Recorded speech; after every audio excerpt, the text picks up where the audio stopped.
And oh goodness, Lemon. Why more people really need to like spend those bits to use that chaos creator. I mean, look at this entertainment. Lemon? It won't stop. Lemon. Thank you. Yeah, no problem, Treble. I got you. I got you. Yeah. Ericon. Hey. Hey. You want to see my beavers?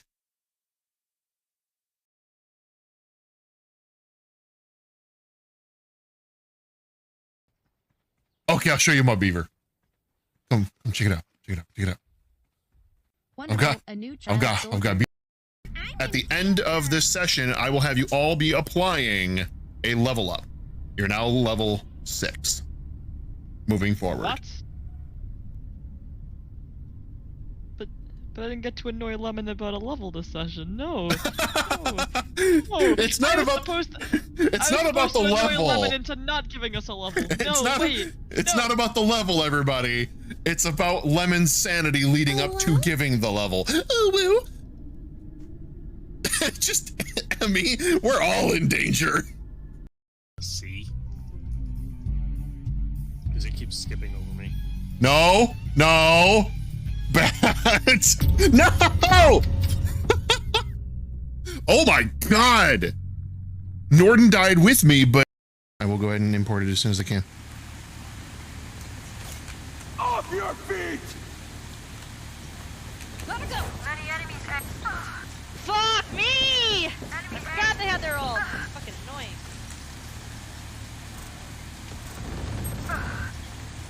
They're getting impaled from both sides of it. Got one. Spike down A. Yes, Last go, baby. player standing. One enemy remaining. More down. Okay, back up if you can. He's got a plant. I think he went around on them. No, he's there. Turn around, turn around.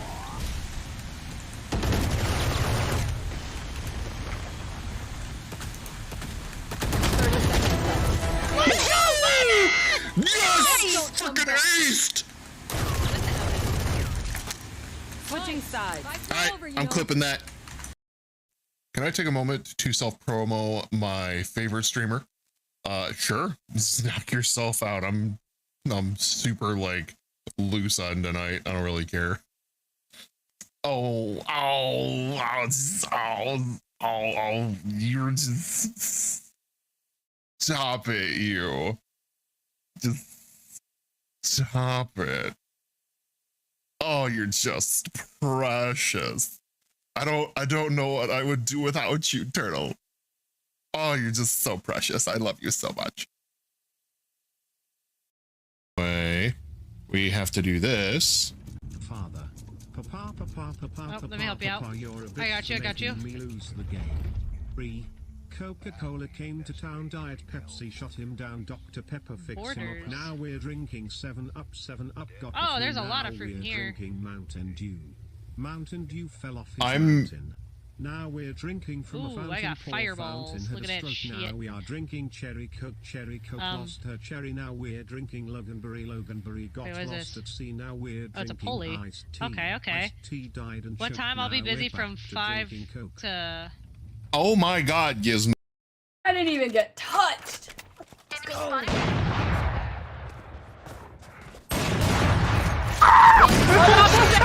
Papers are crawling me 30 up. seconds Oh my left. God. I died. Whatever. Yeah. Where do you think you're going, bitch? Let's go! Hey. Good job. Good stuff, hey.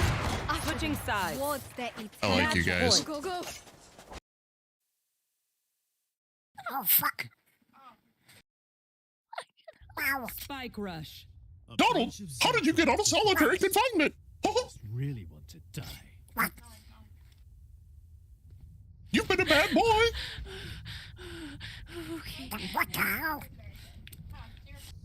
He got weird fast. So he got weird fast. I just what is going on. He got weird fast. He's. Oh, Raw liver.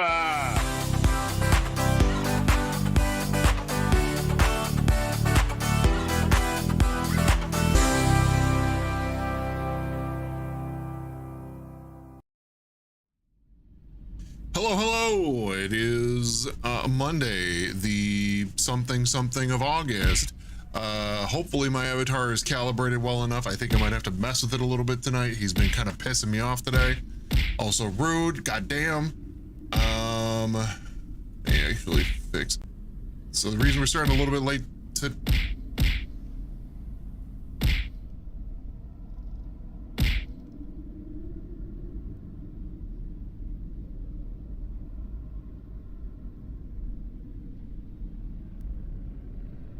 You good? Are you done?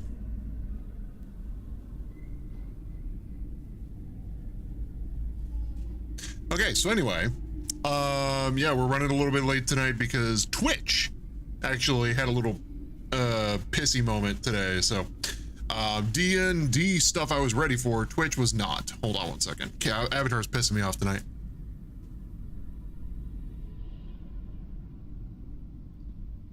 He does not know how to keep his eyes and mouth open when I am looking at you and talking. He's been goofing all day. I've been doing some videos already. He's just been kind of pissing me off. So I'm gonna do my best here. More chaos. So open your eyes. God. All right. Anyway, my eyes are wide open right now, and he just, yeah, I'm not even closing them. Wide open. Hydrate. He's been doing this all day. I'm not sure why.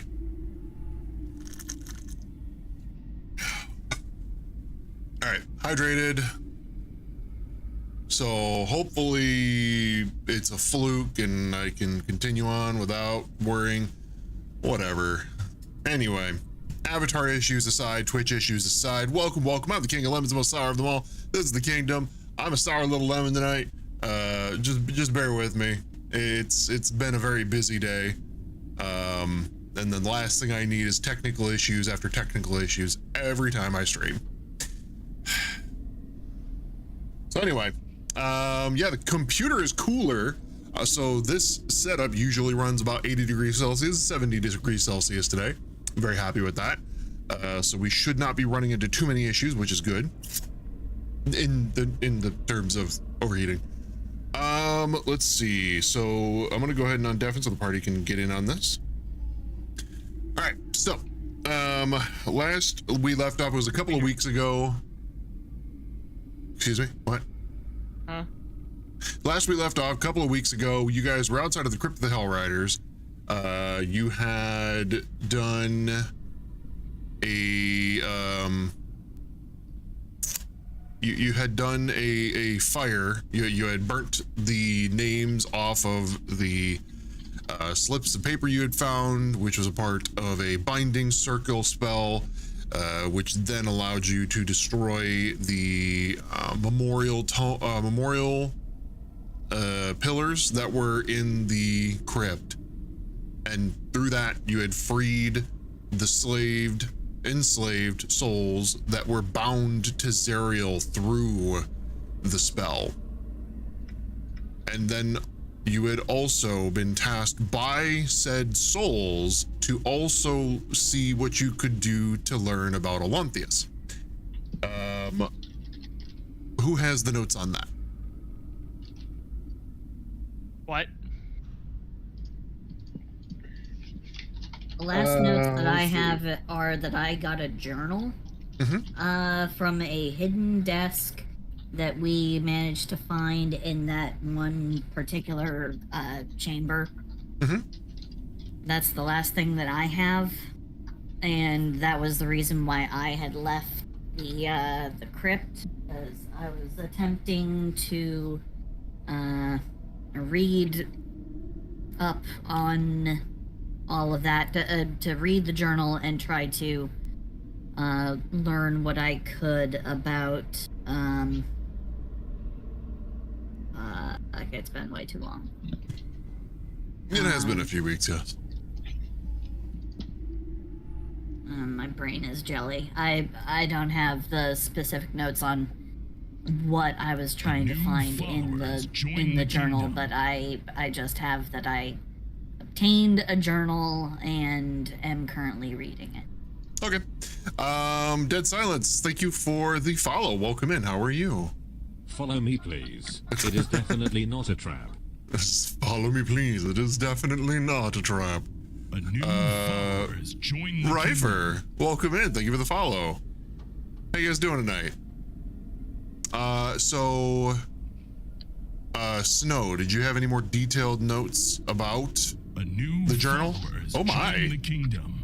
Oh my. Hello, hi. Am, I like that name. Am is Duck. Thank you for the follow. Welcome. Trust me, rolled a 3 on finding that. Follow me, please. It's definitely not. Rolled a 3. I tried to find it. Yeah. Snow, did you have any more detailed notes? I think you said something about it earlier. I remember I wrote down what you told us a couple weeks ago to write down to remember by. What was that? Olympius never recovered. Blames himself for because Azrael's determined to destroy demons, made her own downfall. Olympius killed himself, but was resurrected by Azrael. Homeran is on the side of Azrael. Also, Olympius mourns the loss of his fallen comrades. Olympius looks up to Yale, who was a role model to Olympius. So that's about what I got. Okay. Yes. Zariel's Fall speaks well of General Yale, talks about how they know where the sword is, but does not mention the location, describes Harman as an obstacle to Zariel's goal, is what I have here. I don't remember in what context that is. Okay. The party had already encountered Harman before. Oh, right. So you weren't here for that. I wasn't here for. Yeah. Yep. So there's a little bit of information that Silsey's character, Logica, was not here for prior, but the majority of the rest of the party was. So yeah, that's pretty much where we left off. Is you took a short rest in order to read the journal and recoup a little bit outside of the crypt. Oh my God, camera! What are you doing? I might have to go into a PNG tonight. My avatar has been like twitching violently all day. I've been doing video edits and I've been fighting him all day. I think I need a new camera. Fighting the demons. Fighting the demons. Yeah, like his tracking's way off, and like when I look to the side, his mouth just is permanently open now. Yeah. And he's constantly closing his eyes when I don't want him to. Like I don't know what's going on. It's like my camera's got ghosts.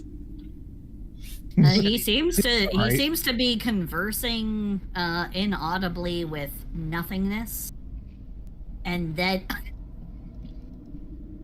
for a moment there, it just stopped dead and just looked like he was going I'm not opening my mouth. That's the point I'm making. Is I'm not doing that. I'm talking right now, but my avatar's mouth is wide open. He's not even moving. The tracking is completely dead. Like, bro, what? What happened? Oh man. Oh, that's RP tracking. I don't know what it's about, so whatever. It's the best I'm getting at the moment, I think. Oh, you know what? It might be related to my USB positions, but I'll deal with it later. Okay. Well, that's better. I don't know what I did. I just turned my light down a little bit. Anyway, all right. So, let's see. I'm gonna see if I can find a little bit of music here, but the gist of it is, y'all took your short rest outside. You had gotten the notes from the journal. And whether or not I had said this little bit of information is irrelevant because you're gonna hear it now. Is through the mist, the fog, the haze, you hear the sound of essentially hoofbeats, very heavy hoofbeats, but you can't see where it's coming from. And then you see a silhouette appear, a large silhouette. You're not sure what to make of it, but as it breaks through the fog, it becomes more clear, and it appears to be a type of chariot. And upon it, you see a humanoid figure, and you see they're not horses. They're more of like infernal beasts that are carrying the chariot. But yes, you hear very heavy thudding hoofbeats. These are larger creatures. Just thump, thump, thump, thump, thump, thump, thump. And it pulls right up in front of you all. We gotta get a tail spare. Here we go. So it pulls right up in front of you all. And I need to figure out how to do this. Edit hide volumes. Boom. I got it. So yes, they're cows because they're not actually horses. But yes, as you see the figure approach and skid the chariot to a halt in front of you all. Why is there another ad break already? The hell? You see what looks to be more of like an undead knight, similar to the many that were already in the courtyard, as you you know, observed before. Let's see. There. Where's it at? Where's it at? Where's it at?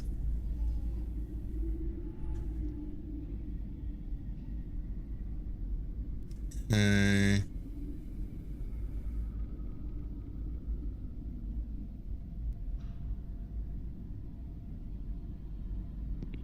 All right, so as the figure stops the chariot, sizes you all up for a moment, they address you.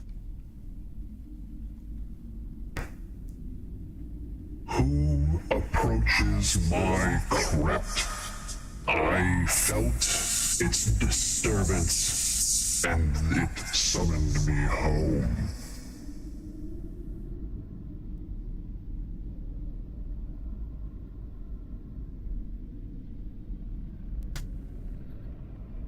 You, Alontheus.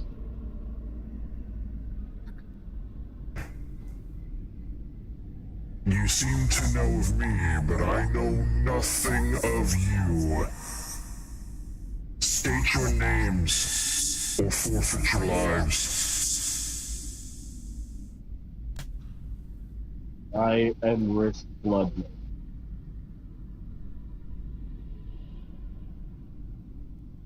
My name is Lados.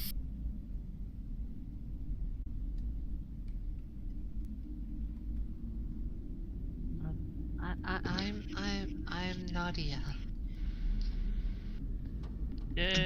I go by Echo. They call me Jalal. And my name, I suppose you could designate me as Logica.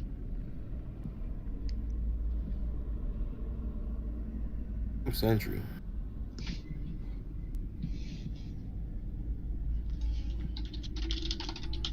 Okay.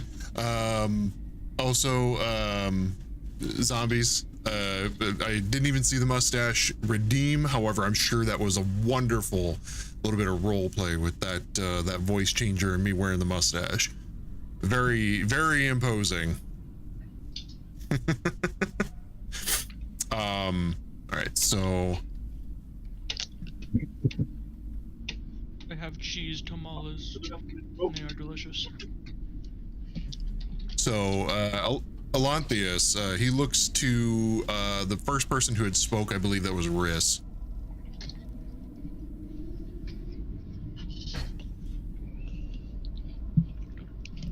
Oh, well? I have to wait a moment for the voice changer to kick in. But I had just switched over to it and I had to switch right back because I had to come over here and I did not want to do that in that voice. I should, but I don't want to. But I have to make sure that you all are aware.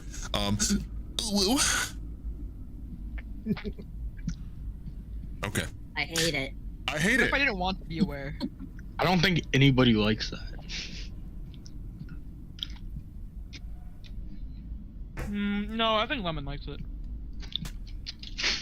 Yeah, I can't help myself. I meant it to be a moment later. Well, there's a delay. I don't know what a moment later is for you. My brain is a bit delayed. My brain's always delayed, yo. Jeez. My brain is also delayed.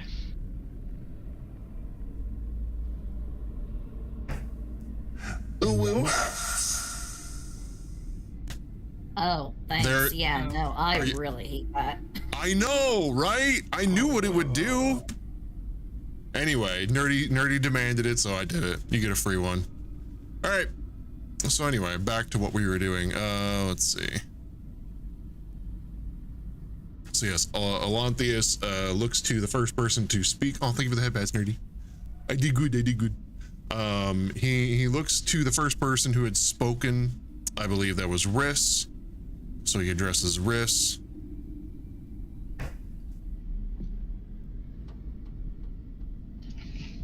Sir Riss, and those in your company, why do you disturb my crypt?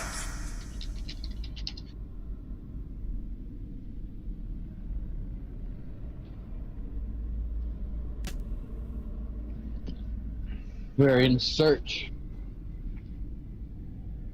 of something that you might be able to help us with, and we were told we would be able to find you in the crypt.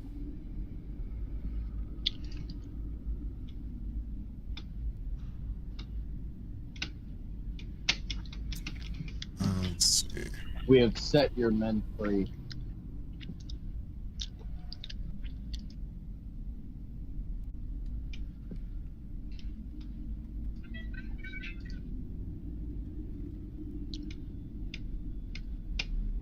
Wonderful, a new child soldier. Hold on. I mean, subscriber. What? What's the It gets Oh my fucking yeah! Oh my goodness. Welcome in. I was like, how do I ping? There's so much going on. Oh my god, that crosshair was cursed. So, Damon, thank you for the subscription, buddy. I appreciate you. And Coda, thank you for the raid. Welcome in, Raiders. How are you guys doing tonight?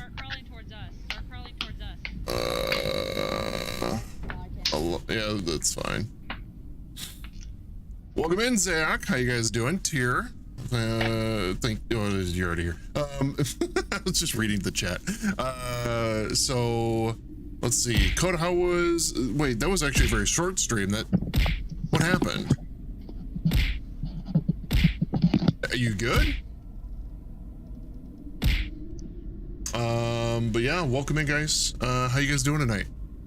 And for anybody joining us from Coda's stream, welcome in. I'm the King of Lemons, the most sour of them all. Feel free to take a seat. And we're in the middle of a little bit of role play, so I'm going to try to focus on that for a couple of minutes. But I wanted to make sure I gave you guys a little bit of attention for a moment, okay? Okay. So you had stated to Alanthius that you had freed the souls trapped in there in service to Zariel, and you are looking for his assistance. Is that correct? That appears to be what Riss has done. Okay. Yep. I'm just making sure that I'm not misremembering, because as soon as you had said that, I was about ready to flip a switch and go back to Alanthius, and then we got raided and a sub. Let's see.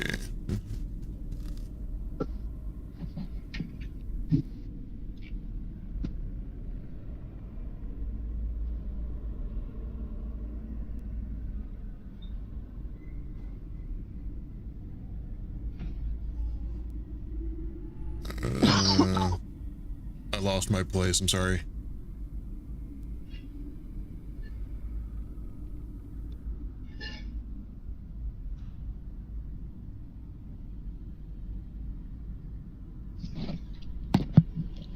All right, let me go back in.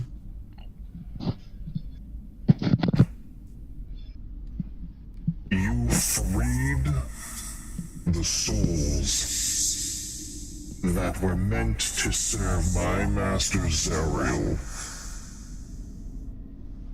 Out of simple curiosity before you die, I would like to know why. And he pulls out his sword as he's talking.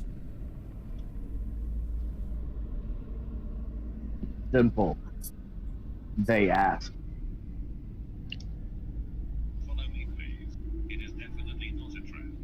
What? Where did that come from?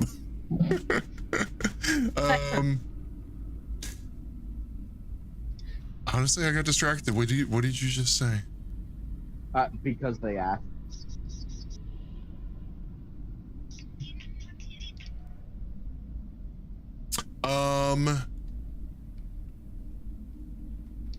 Hold on one second. Let me see. This would be okay. So he steps down from, and thank you for the alert, Cayman. He steps down from his chariot and begins to approach your party with sword and shield in hand, making the very imposing figure that he is. But he is approaching slowly and continues to talk.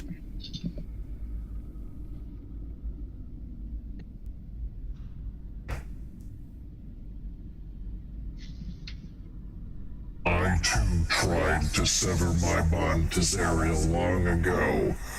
It was a futile effort. While I would like to thank you, I am not capable of showing you any gratitude, and I must regret to inform you that unless you give me good reason, you will be dying here today.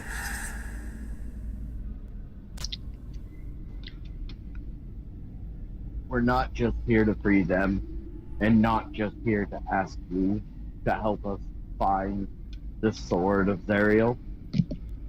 We're also here to help free you.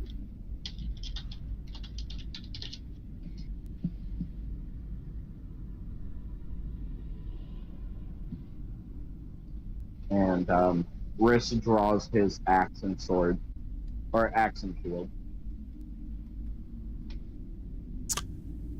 Okay. Riss, roll me a straight persuasion. No.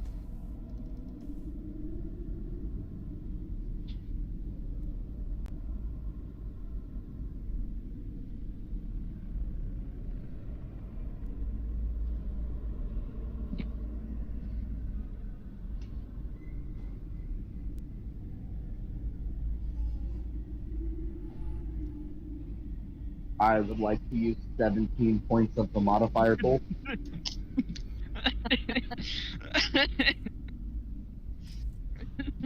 Yeah, so I'd like to basically dip into the modifier pool to completely and totally salvage this garbage roll. Thank you.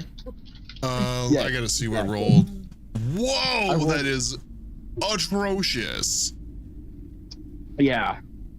Yeah. I also have a +0 to persuasion, so... What? How? You're a paladin! I don't talk. You Hey, are at a least you have a paladin with minus no one. charisma? Yup. I never knew that. Spells. I don't. I use all of my spell slots for smite. I Honestly? hit like a truck. honestly, yeah. Aside from him summoning his horse and maybe an occasional spiritual weapon, yeah, that's actually true. Agathis armor. An occasional Agathis armor. Things that don't require spell modifiers. Yep. I never even noticed that. It has been like a year. Nice. I can't believe I never noticed that. Least charismatic paladin out there. Seriously. Okay. That's impressive at the same time as utterly horrifying. Yeah. He Where on hits earth? like a freight train though. Where's my modifier or the modifier rolls? So yeah, I'm using 17 points from that modifier pool. There it Thank is. you. Okay, yeah, you're down to 240.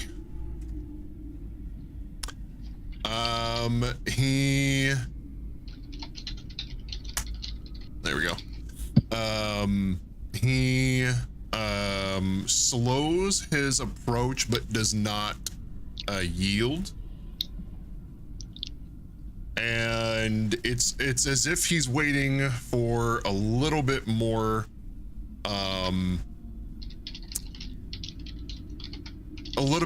info, a little bit more context, if you will.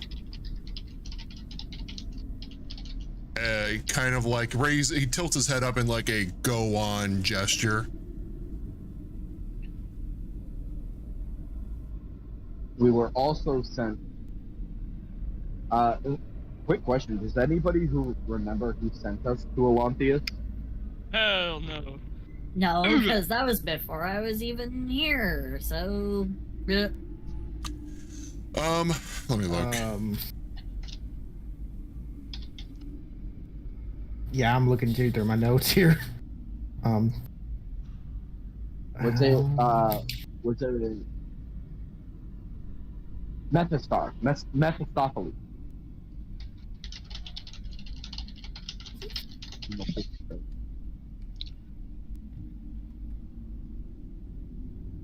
Because we went to the mirror. Is there and we any were told about a lot of it. Is there any chance you could switch back to the other microphone? Is this better?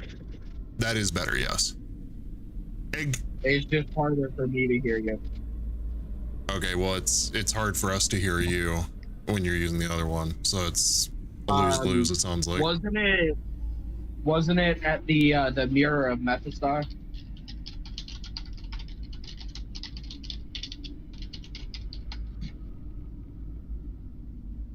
Are you asking for me as the DM to tell you, or are you looking to your party?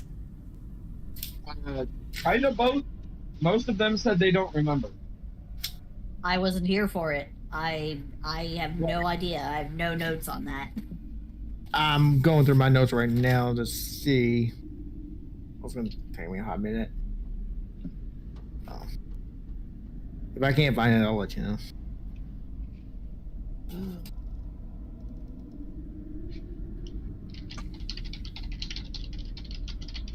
Just in a simple expediting of the process here, Mirror of Mephistar is where you learned about Olanthius.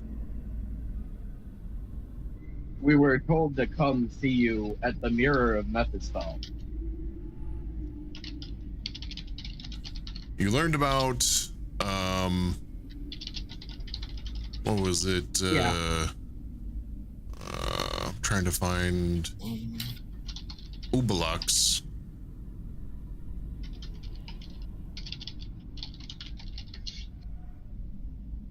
Okay. There we go.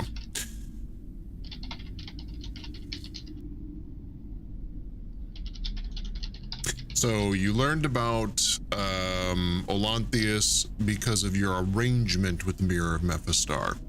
You had also made it was a lot of fetch quests. Yeah. It was one after another, which then kind of rebounded back a few quests, and then you went all the way back to Ubelux the Bulgura. It was a giant monkey disguised as a wizard who was imprisoned at the obelisk. Yep. Yeah.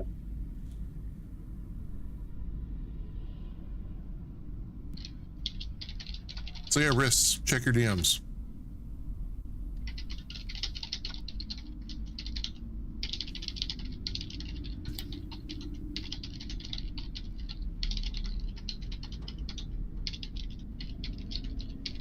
Who's typing? Me. Okay, you might want to mute. Yeah. Can you type quieter? Por favor, pretty please. I turned on noise. We're gonna phone and look at Lados and Logica. Is there anything further? Huh? Riz turns to you guys and asks you if you know anything more.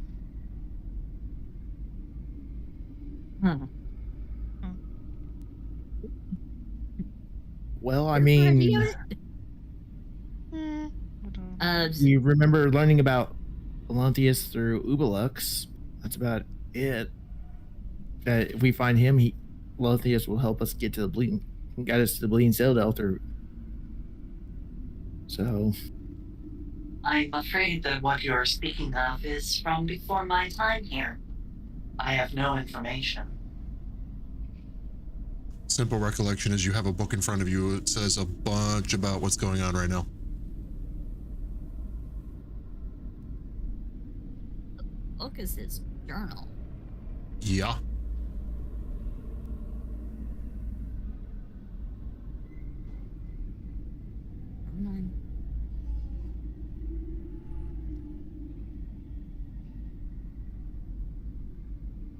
Let's see. Where's it at?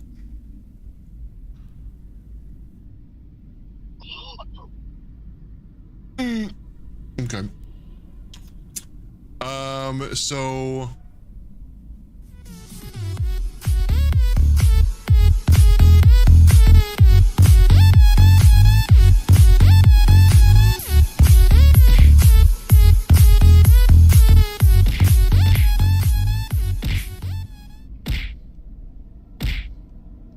I was getting abused, and I'm still getting abused. I apologize. Thank you for the coffin dance. I needed a little break.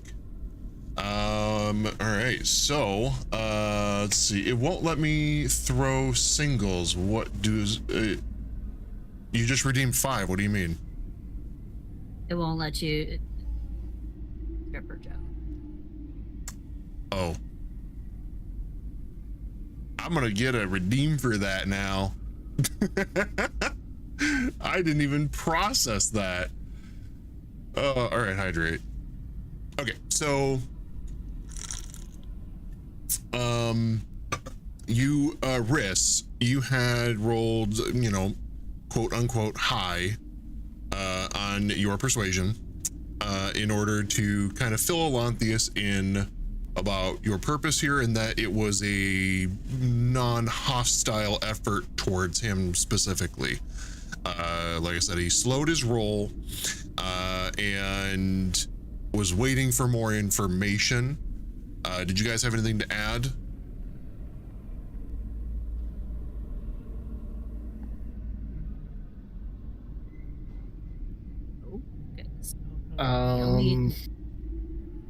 Yeah, the only information is pretty much the same. Like, Ubelux was just telling us about Olanthius was able to help guide us to the Bleeding Citadel. So that's pretty much what I got. Okay. Oh, God.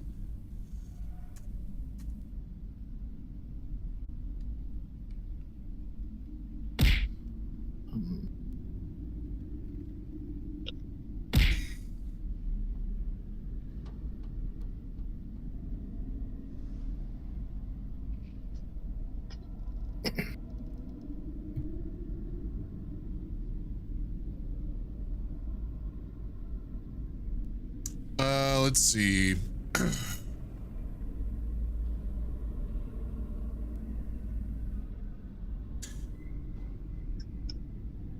Let's do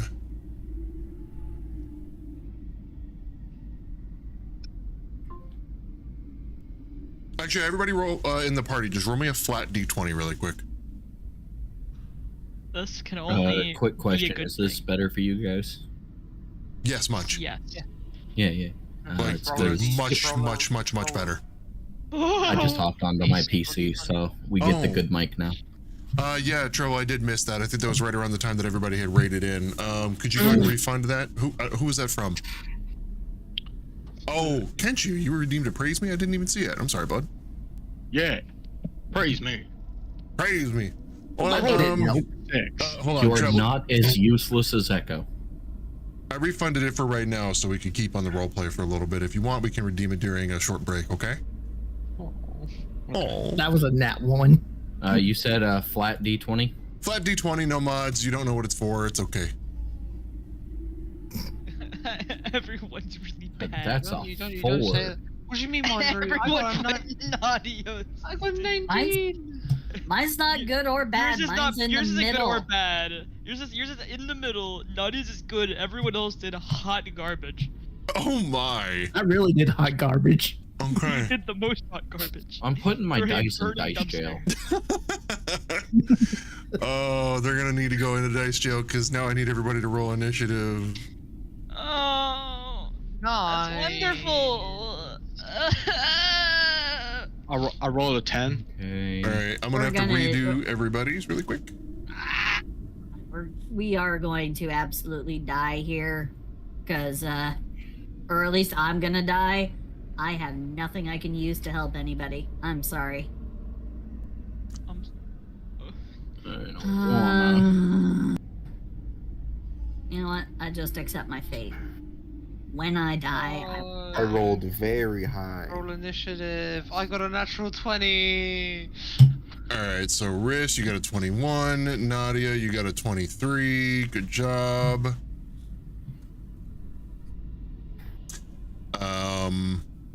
I got a 5. Logika, you got a 5. Let's see. Sentry, you got a.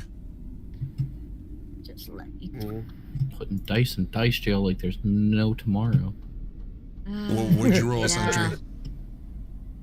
I got 4. Okay, Lados. 21. 21. A couple of you roll really, really high. And then there's me. And me. We're gonna go with. Oh, I clicked it on accident. Got I'm the same also roll. switching my dice up because apparently my dice need to Go be with put those in dice jail. So Yep. Let's see. We're going to edit this because I was sitting here scrolling up and down, up and down, up and down. I'm like, I'm missing people. It's because Echo and Jalal were gone last session. Oh yeah. I remember. Yeah, it was gone. Oh, I gotta keep editing. I have no first slots. You'll be fine. I have one second level slot, one I'll be third fine. level slot, and one fourth.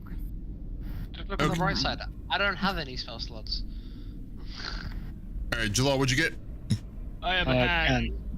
10. There has Ligma. And Toaster, what'd you get? 9.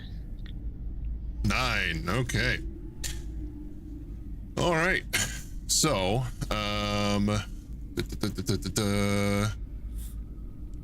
so we're just doing this in initiative order. But Alanthius continues his approach, weapons drawn, but still slow.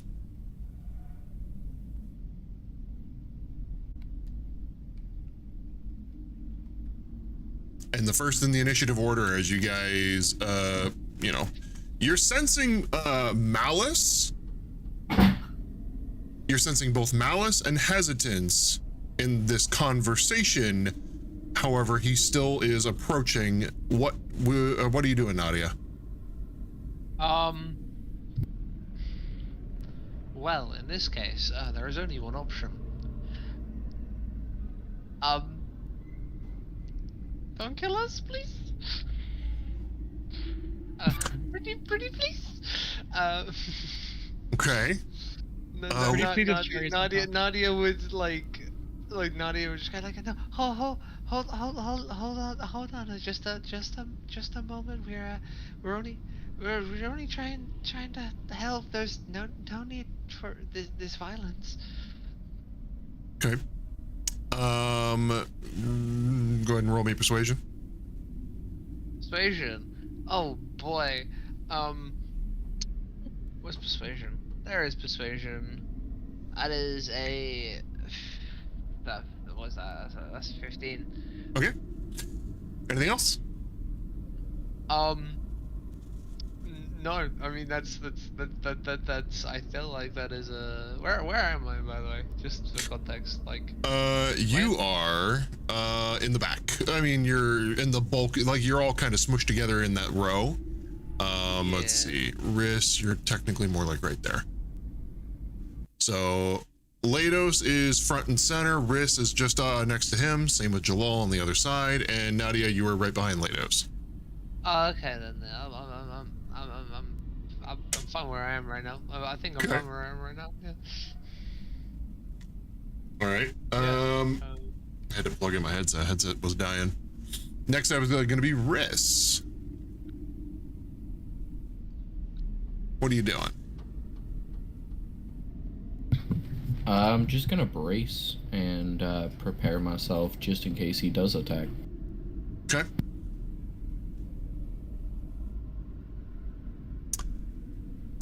All right. Skip that.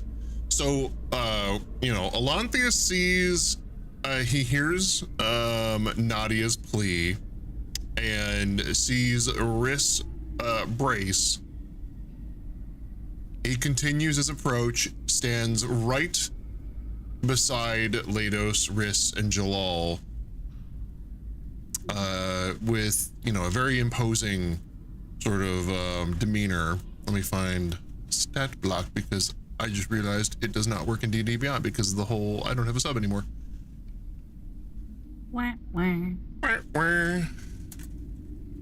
Womp womp. There we go.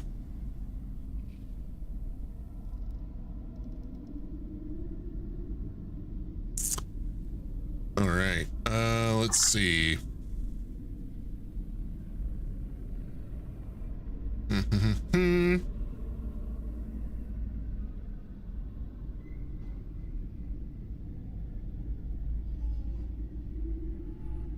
Okay.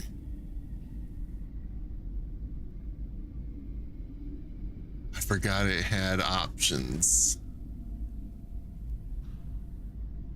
Okay, so yep, he walks up again with weapon and shield in hand. He raises his weapon slowly in front or above his head, and he's sizing up each of you in the front line, but does not attack. Like, it is very slow motion over the course of 6 seconds to bring it to bear. After that is going to be Jalal's turn.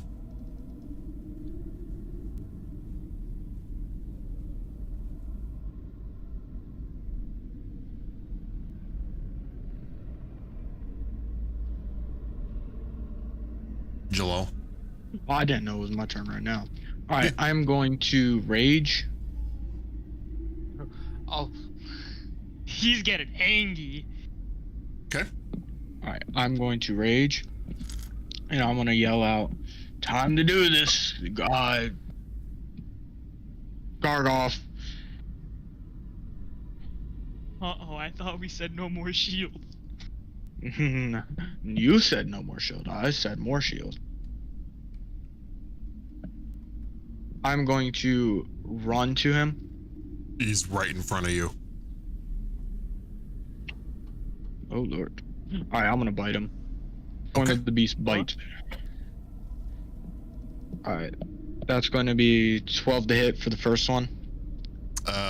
Yep, that'll like you go to bite down on him, and you bite down on the plate armor that he's wearing on his arm, and you feel a tooth chip. metaphorical tooth chip.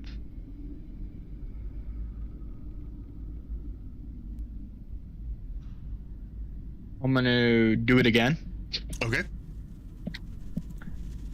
This time with a 18 to hit. Okay. Your tooth does not chip, but you do not pierce.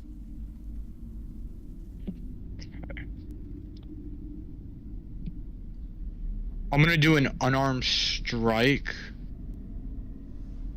but armed. Yeah, with my knuckles. That's right. That's right.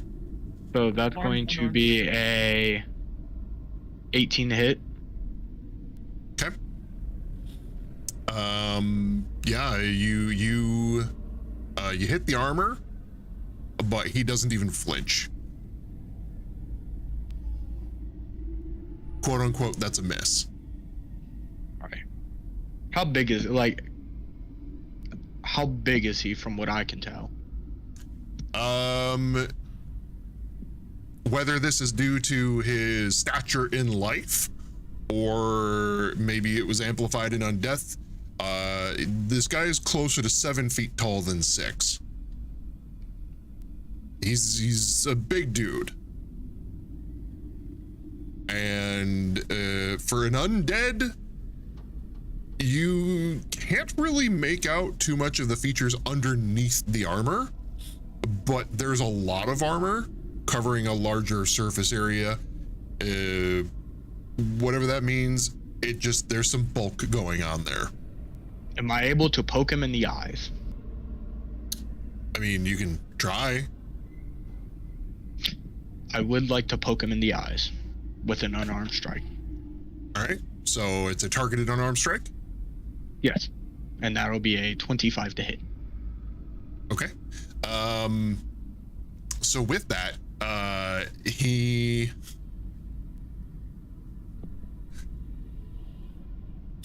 leans forward. My 2 fingers. Yeah. He leans forward. You hit.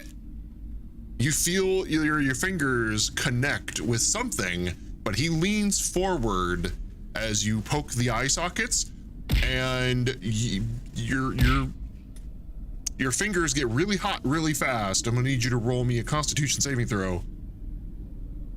Oh dear. Constitution. 16. Okay. You are going to take 7 points of fire damage as you burn your fingers on the undead eye sockets that seem to only have fire for eyes. I have a question. So since I'm wielding Gargoth, it says I have fire resistance. Yep, But is you that cut it like in half. Okay? So you would take 7 down to it's player favor, so 3. Yeah. Okay.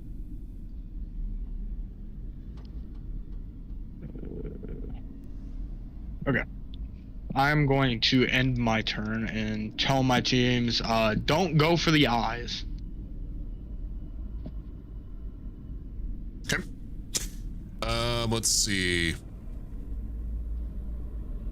Let's see. Echo, your turn. What are you doing, if anything? What? My turn? Yes, it's your turn. Oh, I'm gonna, first of all move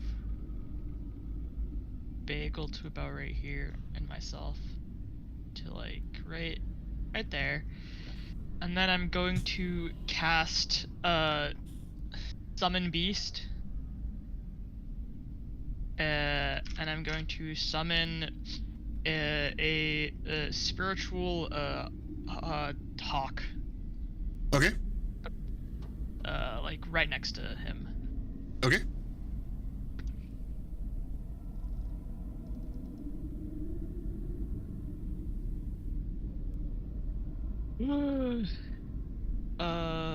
What are you doing, the hawk? The hawk is going to try to maul him. Okay. And that's a That's a Rude, Silsey. That was a nat 1, huh? That was a nat 1. How much HP that hawk got? 20. Okay. So. Not anymore. Yeah, the hawk goes to attack the very armored Olanthius and hydrate. Thank you. That is going to be a 6 bludgeoning damage, as it's kind of like that moment where they see their reflection in a window, so they attack the bird that they're seeing, but it's in his armor, his black sheen armor. Your hawk charges in and just bonks right into the armor, falls to the ground dazed, loses 6 HP of bludgeoning damage. Okay. I'm gonna have it fly away. Okay. 20 feet. Okay. 20 feet back, 20 feet up. All right. Let me go ahead and create one for you. Thank you. Beast. There is a hawk in here, I think.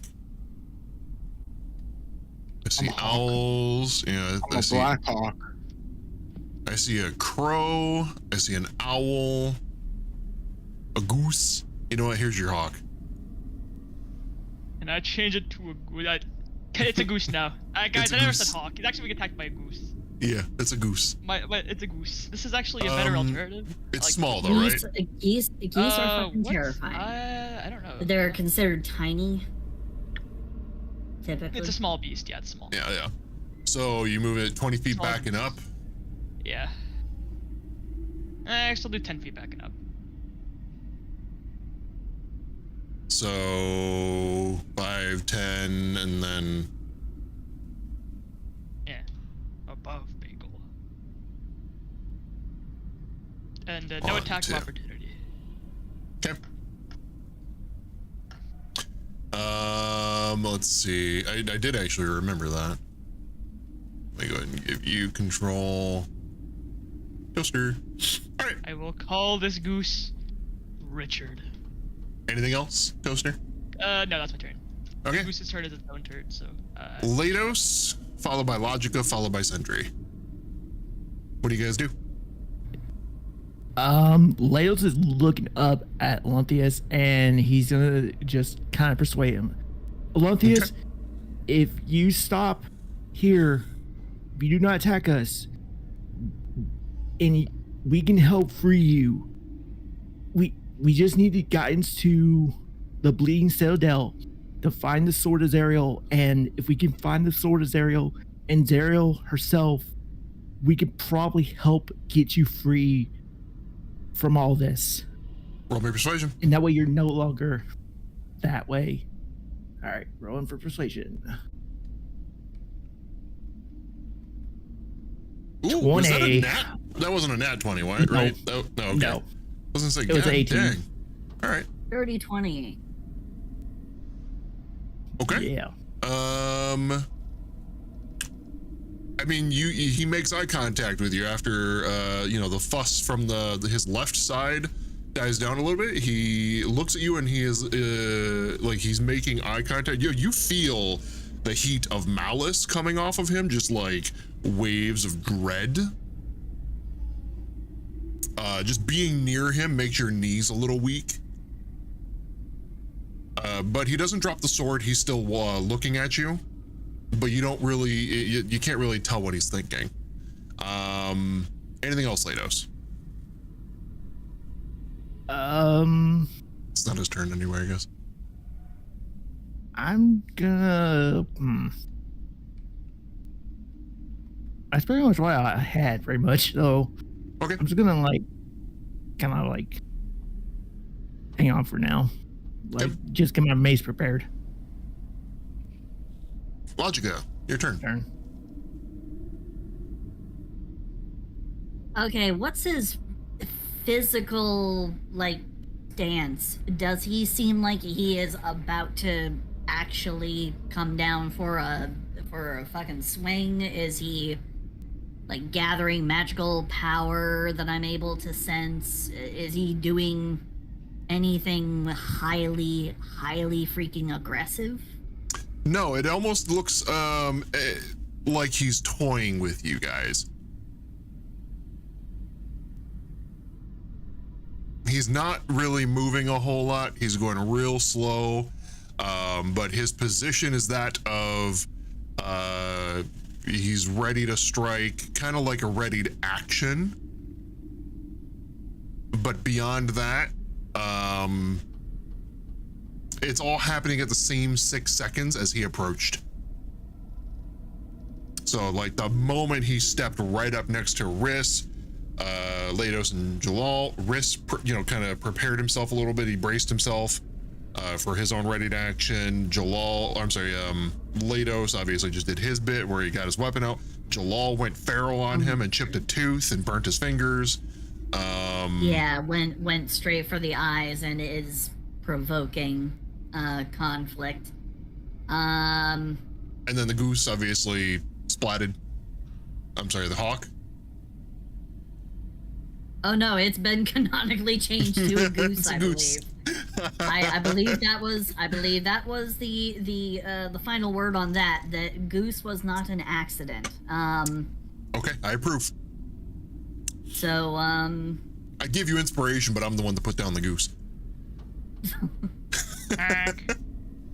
Yeah, looking.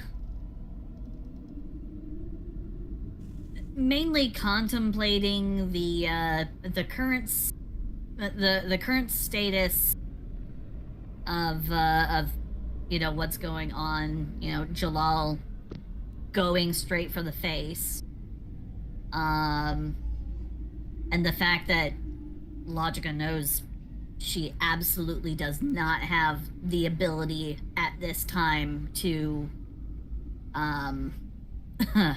she does not have the ability at this time to fight anything, and she, God, I honestly don't know enough to be able to try and reason with him or appeal to him at all, apart from what's already been said. Fuck. There's really nothing. I have nothing.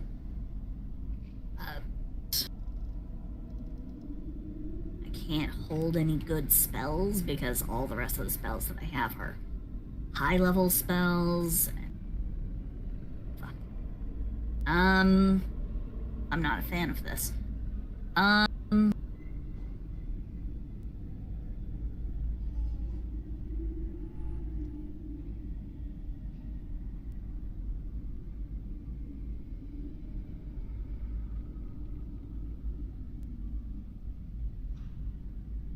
I don't know. I have no idea what I have no idea what I would do. Can always pass if you don't.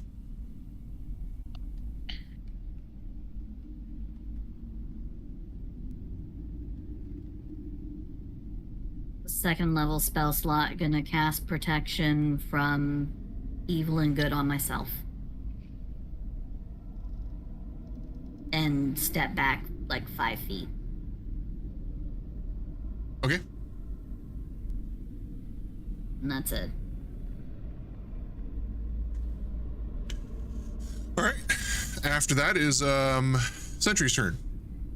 What are you doing, if anything? I'll make them levitate. You were doing what? Levitate. You were levitating? Yeah. Okay. Making them levitate. Okay. That's a con save throw. Oh, you're making him levitate? Yeah. Yeah. Oh. Yeah. So that's a con save throw. 14 con. Yippee. Okie dokie. He's gonna have the time of his life. Spin him around in circles. That'd be funny. Grab his ankle, just go spin. Yoink. I'm willing to bet he's got legendary resistances or saves. Oh, that sucked. I'm willing. It'd be really funny if they floated. You said it was a 14? Yeah. All right. I'm gonna roll that. Okay, so of the 2.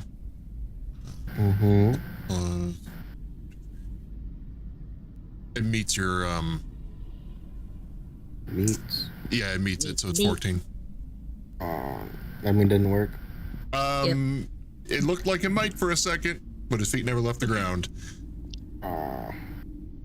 It's my turn then. I don't have anything else. Yeah, Nerdy, I know why. It's whenever I'm out of focus, it starts like scrolling up. I do check it every once in a while, but it's like I can't just keep going back to it every single time we roll a die. Unfortunately, it's not super intuitive, but I do what I can. All right, anything else, Sentry? No. Nadia, it is your turn again, followed by Riss.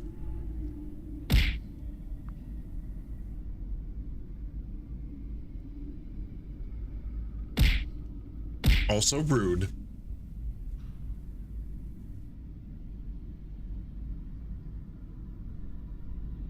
You hear Nadia? I was muted that entire time. Oh, I was gonna say. I was saying I feel like Nadia would still try and resolve this in the most non-violent way possible. Okay, how so? And well, she would just kind of like she would kind of like no, because if I do that, then I have to use a fucking action again next turn. Nadia would continue to try and like talk to the big scary 7-foot man to not kill her and her friends. Just like saying things like, oh, it's like you can trust us, we can make a deal, we could help each other. Just don't think too irrationally, please. It's like trying like all of like the word, like she's just trying to pull out like everything out of like just everything that she can pull out just to try and not. Go ahead and roll persuasion. Persuasion. Come on, Nadia. Fuck you, Nadia. That's a 7. Okay. Let's see. Are you sticking with it?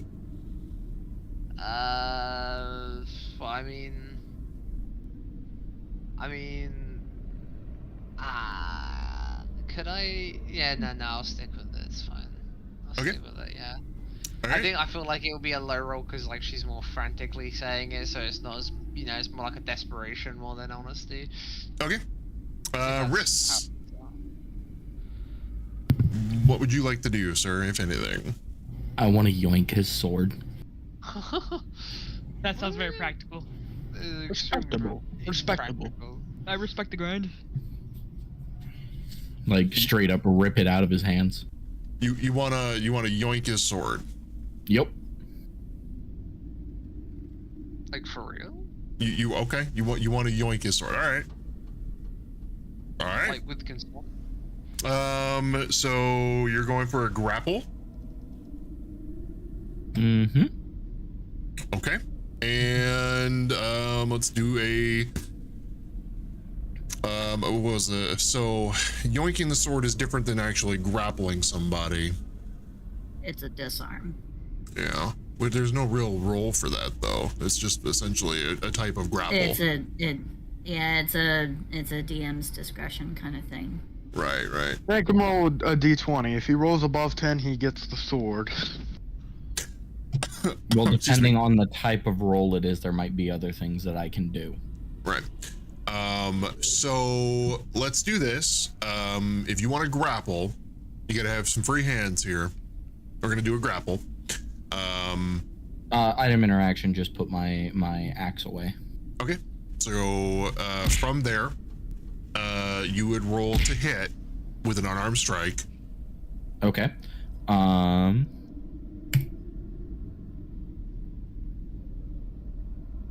no. I will channel so first I'm gonna use where are we at?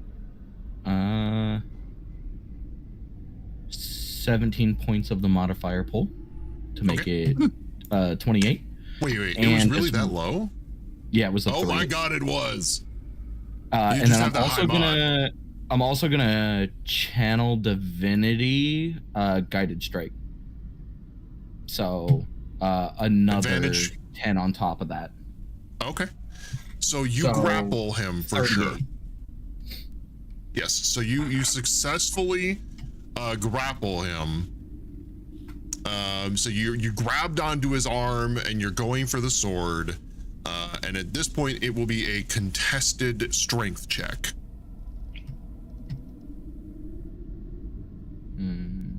Okay.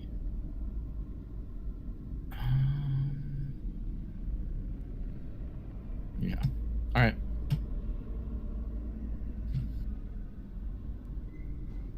Okay.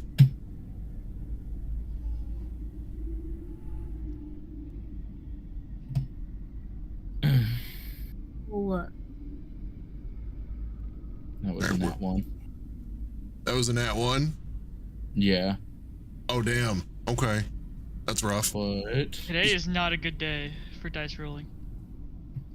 I don't think there's a dice jail deep enough for any of these dice. I don't know. Yeah. I'm about I to don't- about to go back to my normal dice set that I use.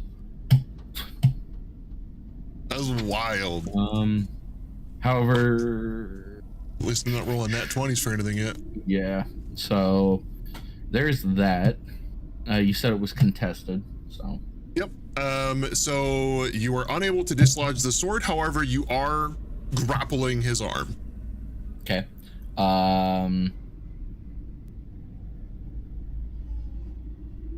Action surge. I'm gonna try it again. Okay. Go for it. So strength again, because I do have him grappled. Let's see. Yes.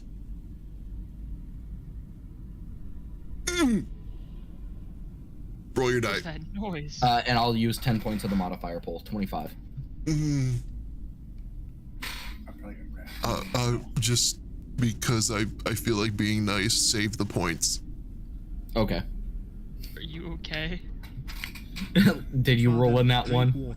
I'll just say you've got a 25. It doesn't matter. I think you succeeded. I don't know.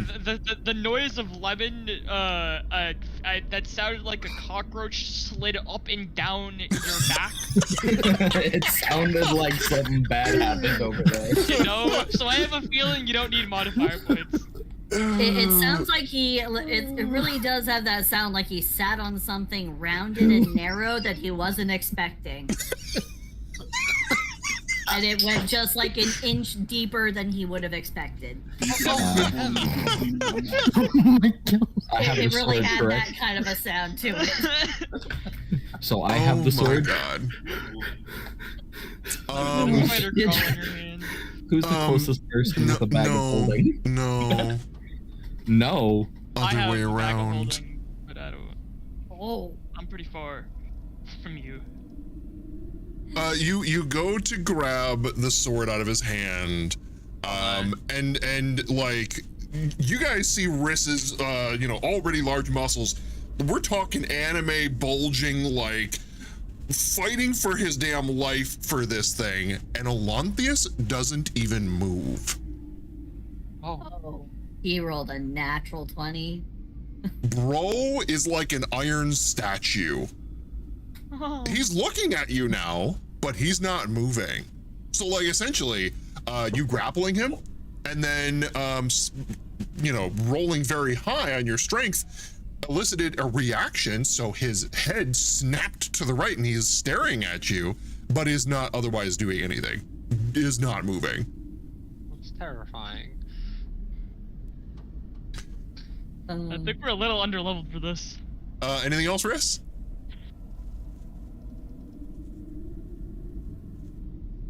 Oh, my man's here. He literally just went, I'm about to turn right, so y'all better duck. Oh my god. Okay, sorry, I had to step away. You're okay. Just arrived. Oh, I love pizza. Ooh, pizza. Everybody loves pizza. Anyway, so yeah, unsuccessful on taking the sword, and he is now staring at you. His head whipped over, because you elicited a reaction to, just like a response. But other than that, he has not budged an inch at all. Anything else?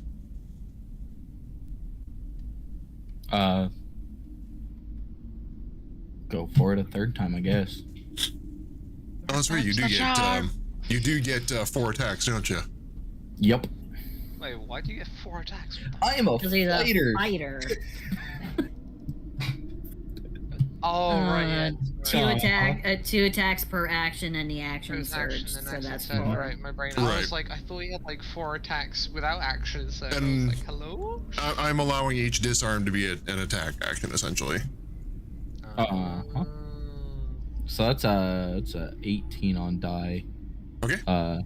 Or 18 total, and I'll use the 7 points of the modifier pool for that. Okay. So it's gonna be a total of 25. Let's see. Minus. Brain isn't braining. There we go. All right. So, let's see. 9, 14, 23. What'd you get? 28? 25. 25? Mm-hmm. All right, I gotta go back to whatever this dude's modifiers are. Okay. So, you are peeling back his fingers. So, like, you actually get some grip on it. And you start peeling back his fingers away from the sword. But he punches you with the left hand. No. As his reaction. 21 armor class. Okay. Let's see.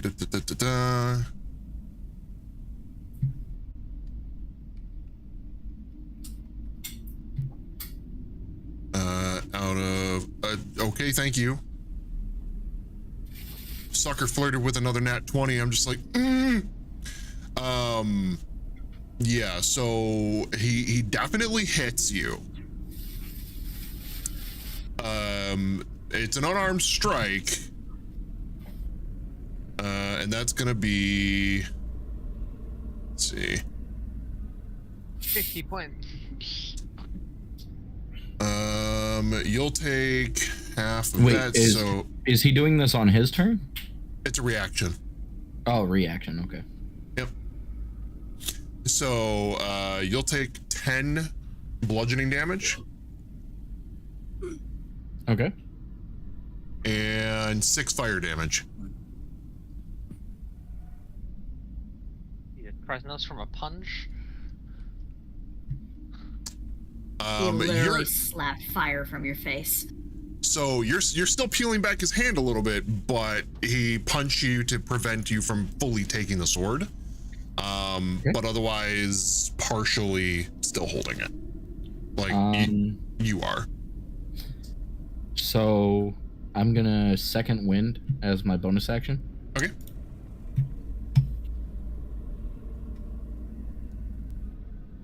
Wait, action surge isn't a bonus. That's just free, right? Yeah, it's a free action. Just a free thing. Okay. So I'll regain 9 HP. Okay. And Angel is gonna come up and kick him in the face. Okay.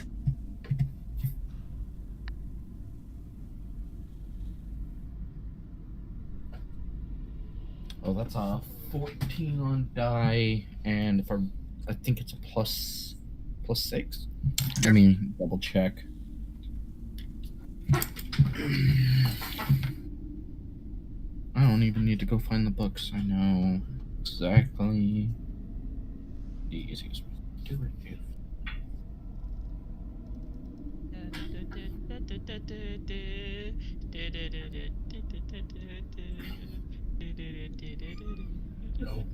Yes, it is a plus 6, so that's a 20. And we'll go ahead and use 6 points of the modifier pool for 26.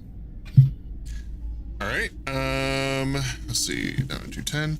All right, so yeah, Angel will hit. Roll for damage. Okay, so it's going to be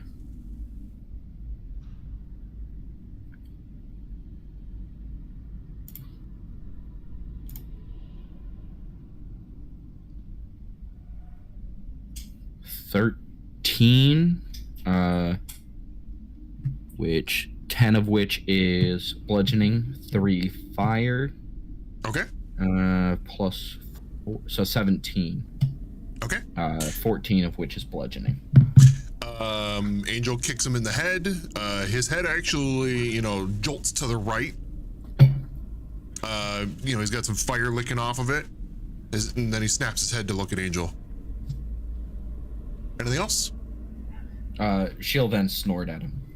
Okay. Let's see. On Olanthius's turn. Uh-oh.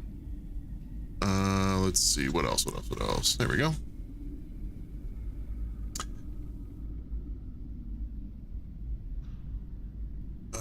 Let's see. Oh, it's before Olanthius. Oh, okay.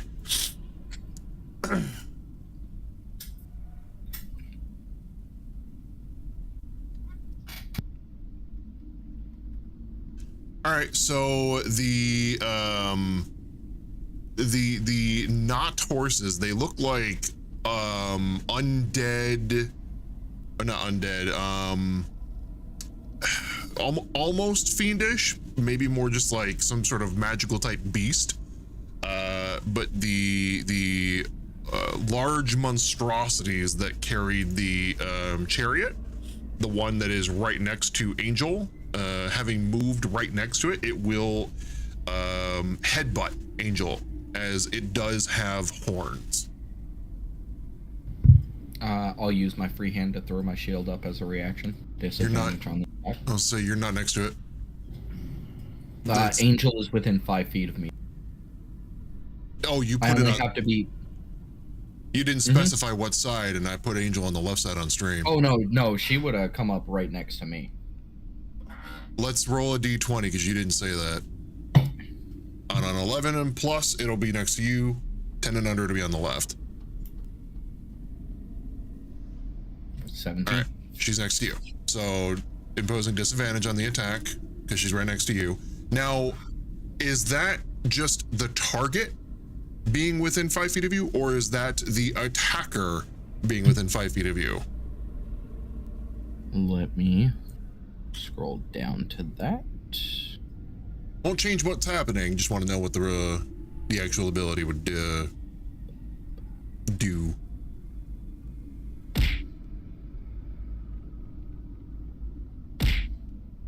Ow.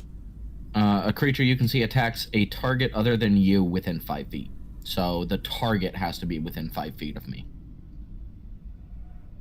You can use your reaction to impose disadvantage on the attack roll. Okay. So the target of the attack has to be within 5 feet of me. That's what, Sentinel? No, it's the protection fighting style. Oh, that's right. I always think it's Sentinel.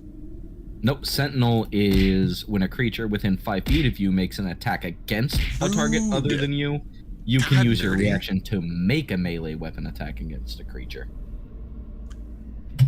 Okay. All right, so let's see. We'll just go ahead and go with it. The whole thing, my brain isn't wrapping around it. So let's see. You said it's just disadvantage? Yeah, it's disadvantage on the attack. Okay, that should be fine. Let's see. It's that plus something. It's an 18. Does that hit? Yes, 18 does hit. Okay. So Angel will take 12 piercing damage.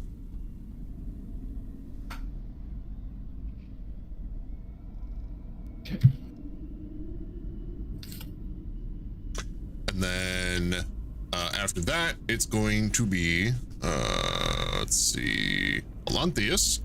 And that will be let's see, plus, where's it at? There it is. So that is a 20 to hit on Angel, as he is now swinging his sword arm with you attached. I'm in danger. Pylor, your timing is both very late and on time, because at this very moment, I think that applies, as Pylor just played I'm in danger. But yeah, swings the sword arm with you attached at Angel, and that is a 20 to hit. And that'll be, what is it? 1d8. This isn't in D&D Beyond, so I have to keep swapping back and forth in terms of the screens. But that'll be 12 slashing damage and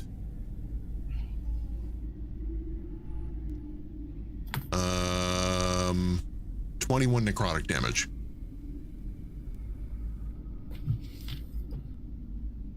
But yeah, welcome in, Pylord. How you doing?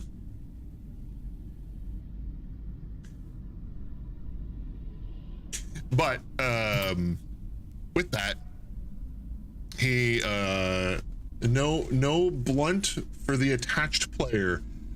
Nah, I'm not going that far with it. What's up, Archon? Welcome in. How you doing, bud?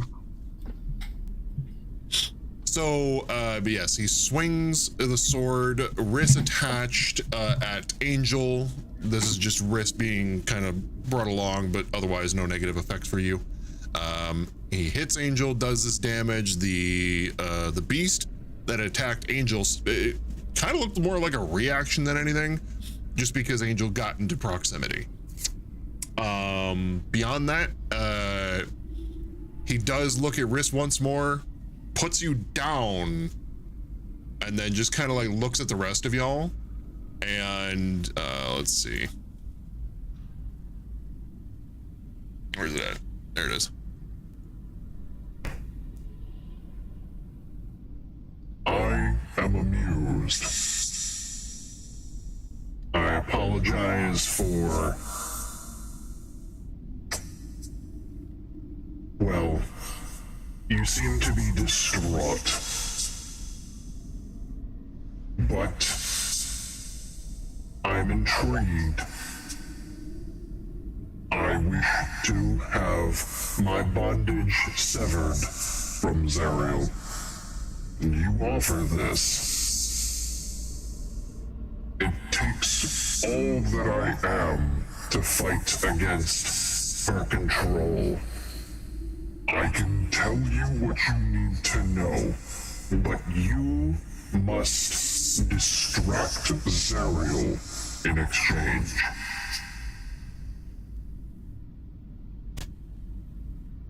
So he puts wrist down, and is otherwise not attacking any further. It looked as if he was just having a little bit of fun, but once he took damage from Angel, realized, should probably tell you that he's on board. Through the variety of things that went down during that first round of combat, and some of the rolls that you guys made for the persuasions, it took a minute for him to get on board, but he's on board. I love that Archon. I love those emotes. So otherwise, you are, if you choose to be, out of initiative, as he does not exude the same malice as before. Wrist looks at him. Can you swing me like that again? That was fun. He just, like, with his dead, uncaring, fiery orb eyes, looks at you, and you have no idea what he's thinking, because all you can see are those eyes. In fact, let me just provide you a image of him. Not quite perfect, but close.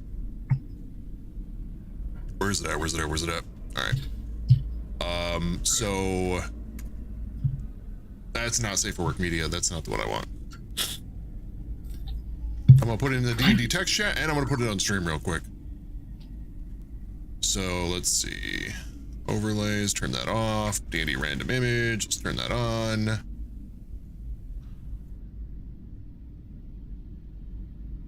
Save image as, don't care what the name is, and browse. Boom, there it is. All right, so this is essentially what Alontheus looks like. You really can't see underneath the helmet at all, except for the eyes. Mm-hmm. But do you kind of get the description I was given? I apologize, I didn't actually show you earlier. I gotta get better at that. I mean, the description made sense. Yeah, that makes sense. Yeah. That's actually the image I have in my source book. So I knew I knew what you were describing. Yeah. Yeah. So I was pretty on point, I think.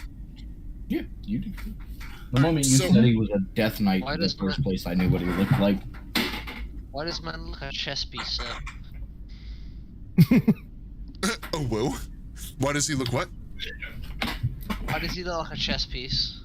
A chess piece? I mean, he is a tool. So, but yeah, his helmet makes him look like a rook. You know what? You're right. Yeah, Knight to Queen too. Nice, nerdy. So that is all for Alontheus here. He but he does, and I'm not going to use that voice changer because I just wanted to use it for role play. But in terms of actually discussing topics with you, he saw the journal that you had out when he approached. He saw the book I was holding. Okay, grand. He was kind of vetting you guys a little bit from what you've gathered from your conversation, and really wanted to make sure that your intentions were in alignment with his. He hates Zariel. You know this. He hates Zariel. He even tried to kill himself rather than side with her. She didn't care. She resurrected him and said, haha, you're gonna serve me anyway. Fuck that bitch, man. So,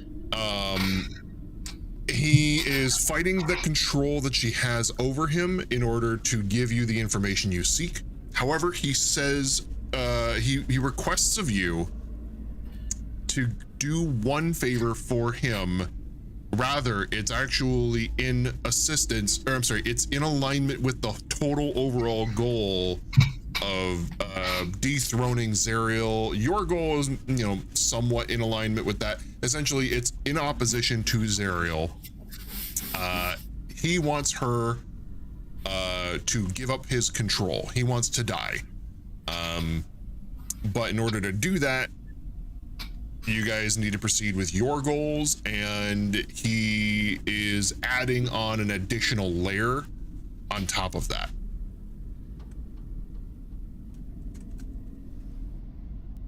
Well, so with that, I mean, better than being bitch slapped right here, right now.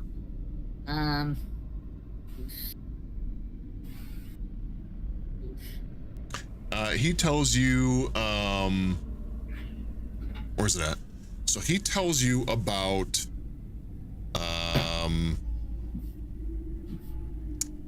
he reveals to you, he knows where the Bleeding Citadel is, as you were told. However, he wants you to distract Zariel as well. Rather than simply going head on against her, distract her. He wants you to seek out a demon lord. I can't really pronounce the name too well. I will try. It's called Kostchi. I will put the name. I'm going to put the name in the D&D text chat. Yeah. So it is Demon Lord Kostchi. Tell me if I'm close, if you know any better. But where's it at? There it is. I don't know why I posted in 2 lines. I think that was close. But yeah, Demon Lord Kostchi is imprisoned in Avernus, and Zerial stole his hammer. So Kostichi has a bone to pick with Zerial specifically, but he's currently imprisoned in Avernus. So he wants you to free him. He wants you to free this demon lord so that he can seek out Zerial to retrieve his hammer. Additionally, he offers you transport to the nearest location in which will get you to where you need to go for this task. But he tells you that the location in which he is entrapped is named after him. It's called Kostichi's Maw. That is where he's being held. And he tells you about the Arches of Ulok. And these arches are a means of transportation. They're essentially a portal to get you there. It's in Avernus, but getting there is the problem. It's not a straight shot. So the Arches of Ulok are where you need to go. And he also tells you that you need to have a clear destination in mind in order to get where you want to go. So he points out, whoever has the map, where Kostichi's Maw is.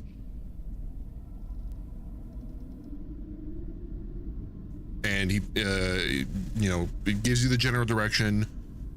He indicates that it is nearby to Bell's Forge, which occasionally you have driven past close enough to see a volcano in Avernus. And he indicates that that would be Bell's Forge. It is past that. However, the portal will bypass any opposition you would otherwise get along the way. Well, that sounds like a relief. Be able to make it where we need to go without having to fight. Ugh. So once Kostichi is released, he wants to hear back from you in order to get the information on where the Bleeding Citadel is. You will have to return to the crypt to find him. So you must free Kostichi from his imprisonment at Kostichi's Maw. You will have to go to the Arches of Ulok to get there. And once accomplished, return to Elanthius to find the location of the Bleeding Citadel and pursue the Sword of Zerial to take down Zerial.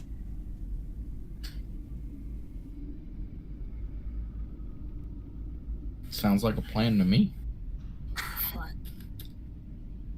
The other thing is, though, we want to get the blood of the fallen Titan as well. Okay. Root Treble.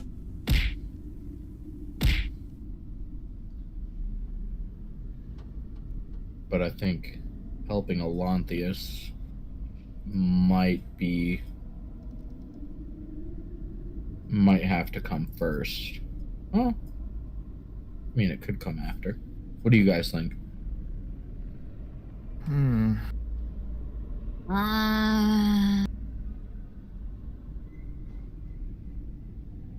don't know. Hard one to say, especially since this just took another twist. And yeah. I mean, presumably going and getting the blood from Uldrak would probably end up generating its own set of twists as well. I don't know. Exactly. Yeah, I understand that, but also it's not that far away. True. I guess whatever is physically closest is probably the best idea. So I'm pretty sure that would be the fallen Titan. So if you look to your map, I'll give you the location here that he pointed out. If you look to your map, yeah. The crypt is in alignment with the angel's helmet. Yeah. So you see that where it's next to the lava pool there? Yep. So that's where you're at. Uldrek's grave is south of there. You can see the helm and the sword in the sand. Yeah. North of there, a little bit further north, past the brambles, which were on the left from the grave that you're at, the crypt that you're at now, because you see the bone brambles. It looks like the forest. And then north of that, you see that. It's hard to describe what it is, but it looks like some sort of tower. Is it the Tower of Sauron? Yeah, you know what? That's a good way of putting it. It's the Eye of Sauron. Yeah. That's it. That is the what did he call it? The Arches of Ulok. So the arches are how you go through the portal to get to where you're trying to go. So essentially that's where you need to go for the other task. They're both relatively close by. For frame of reference, that's what you guys needed to know. Excuse me.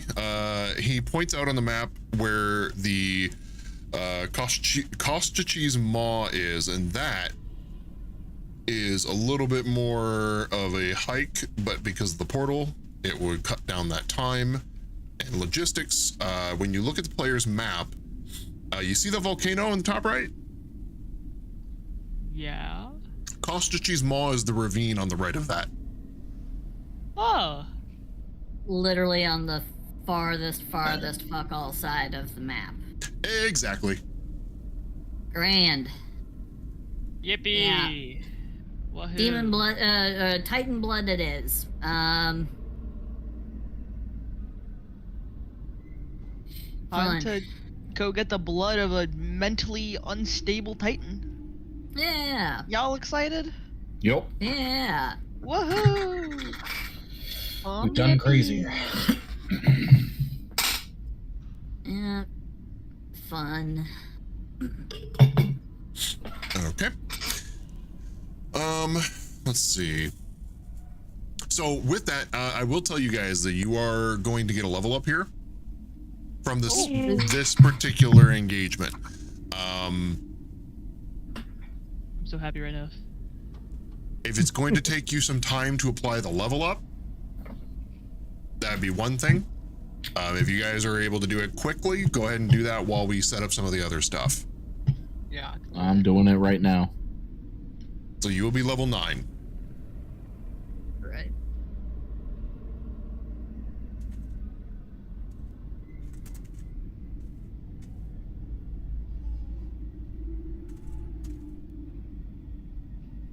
Well, it's pretty easy. Only thing that happens to me is I get one more spell.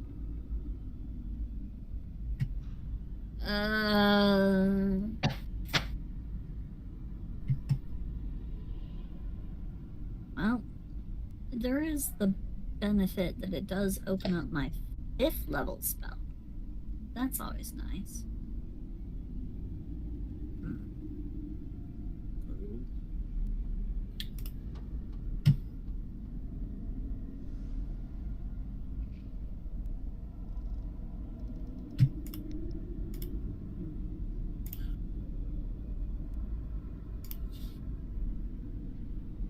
Okay, so let's see. With that, I do have some Lulu things that I will go through with you guys later. I have her kind of in the background lately simply because there is just, I am trying to keep track of so many different things, and I can do her passively, but having her involved in the roleplay as well is another element that I just can't quite keep up with. So do not let me forget to tell you guys the information from Lulu after session. I will do that. I don't have it right here. Page 87.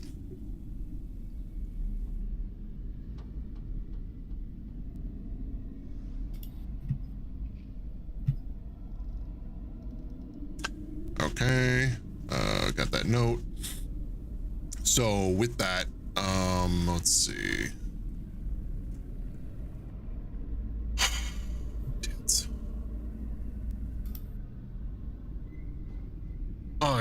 There we go. By the way, I really miss having the D&D Beyond stuff where I can just click a button and it takes me to the page.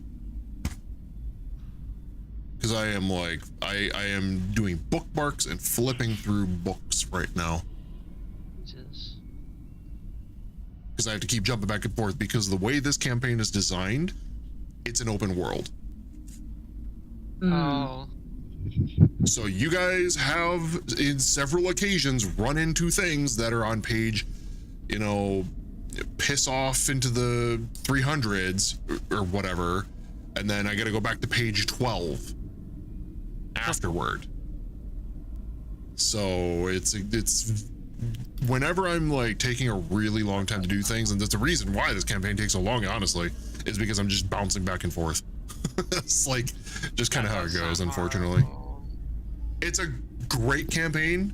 It's just hard for me as a DM. This is why I make my campaigns up. All right, so let's see. This is why I make up having a dad. No. Just like me.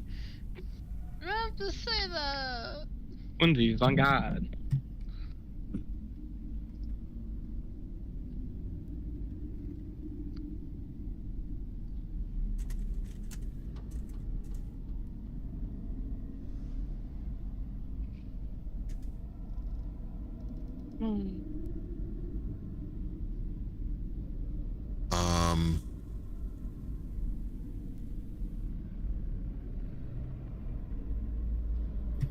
Yeah, because I'm trying to find a mechanic that we had used in previous sessions before I lost the subscription.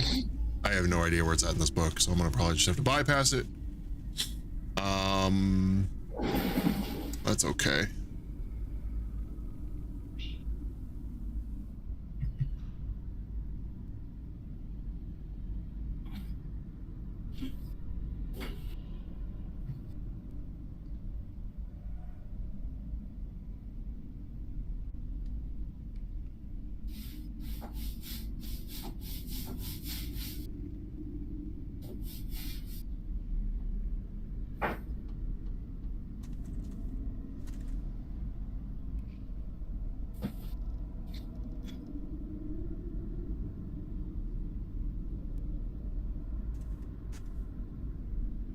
So let's do this.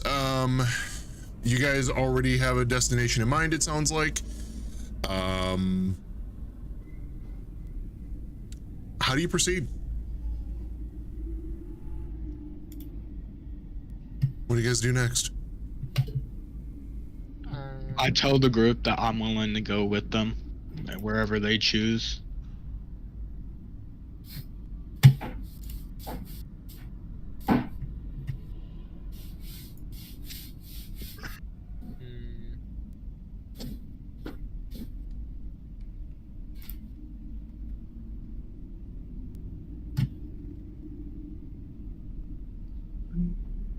Anybody? I can railroad you guys for now if you want. No, I mean, I guess we already decided we were gonna go to whatever was physically closest to us. Okay. Yeah, that would have been getting the Blood of the Titan. So not for that, because that'd be the closest thing right now. Okay. That does sound interesting, even though I don't even know about that. Was I there about talking about the Titan's blood? I can't remember. You might not have been. I don't know. You were unconscious. It sounds scary. I think I would have remembered Titan's blood.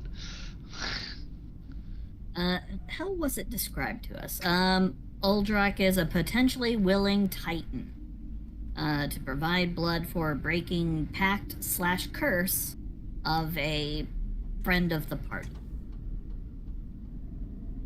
That's all I have. Whose curse are we breaking? I don't know. Somebody that you guys met before I joined in. An elemental. Was it an elemental that is enslaved by Zariel. It's the monkey, right? Nope, that's the Belgura. No. Nope, this is an elemental. An earth Okay. elemental. Yeah, and At Aldrak. at the demon zapper. Rosala.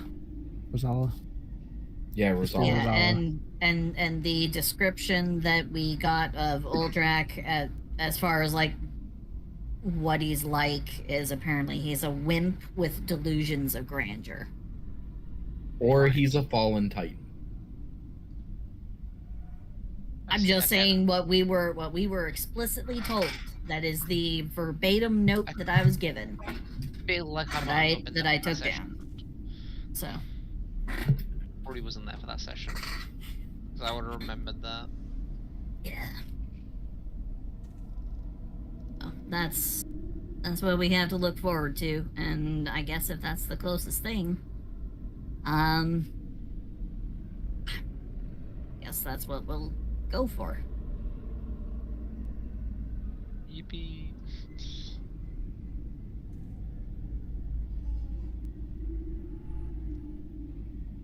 Off we go. Yeah. Apparently that's what we'll go and do. We'll find the Titans, but okay. Should we do it right away, or should we set up camp first? We should probably set up camp. Though setting up camp right in front of the Well, I'm not saying like right now. Yeah. I say Yeah. we travel a little bit and get away from the tomb and set up camp. Yeah. And rest. Yeah. Don't mind me. I'm just going through this massive board to add the area in which you're going to be going to. Yay. Trying to figure out where to put it. Good job, guys. Lemon expected the curveball, but he got thrown a grounder. Alright, so that's over there. We'll put it like right over here.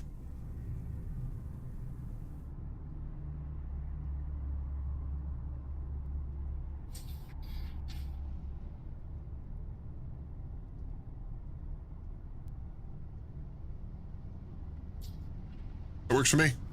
Oh wait.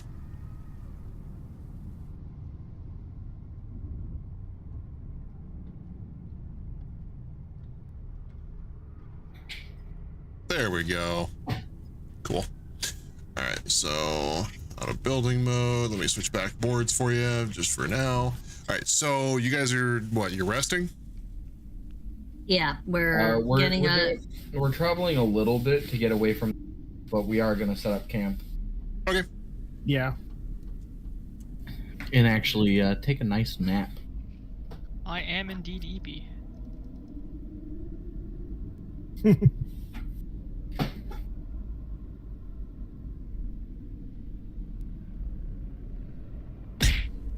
Let's see. All right, so you guys gonna do a long rest. Olanthius actually assures you that you'll be safe here at this point.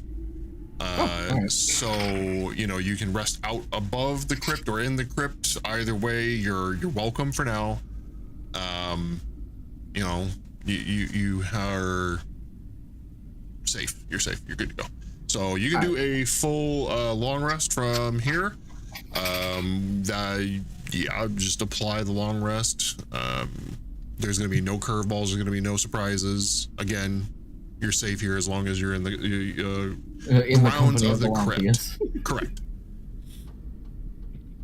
He's like, I like you guys. I'm not going to let anybody touch you.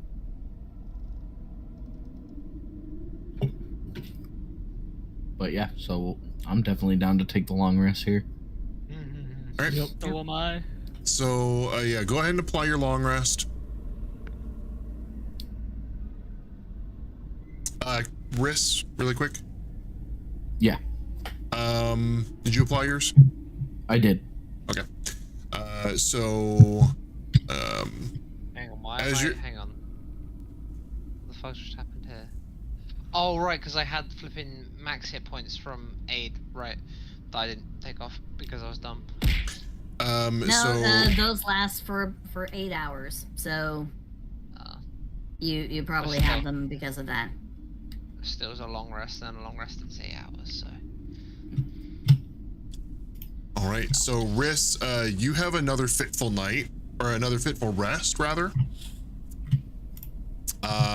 You get all your stuff, but you have the same experience we talked about before, and you wake up exhausted.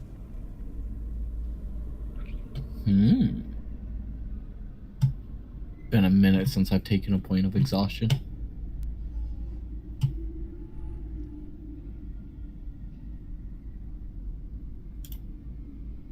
I don't think I even remember how to do that now. Jalal. Over in conditions, just below your HP. There we go. An active condition. Yes. I think I'm the Roll me a official D20. stealth. I think I'm the official stealth person in the group. If anything stealthy needs to be done, it's I rolled a 19. Okay.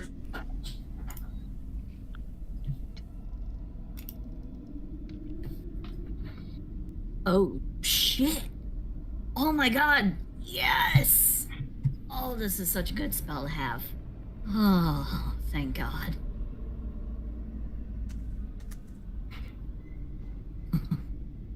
What spell? Don't even worry about it. It's good. Fine. It's good. It's a good spell to have. So good. Oh shit! I also have greater restoration now. Cool. Ah. I don't know what that is.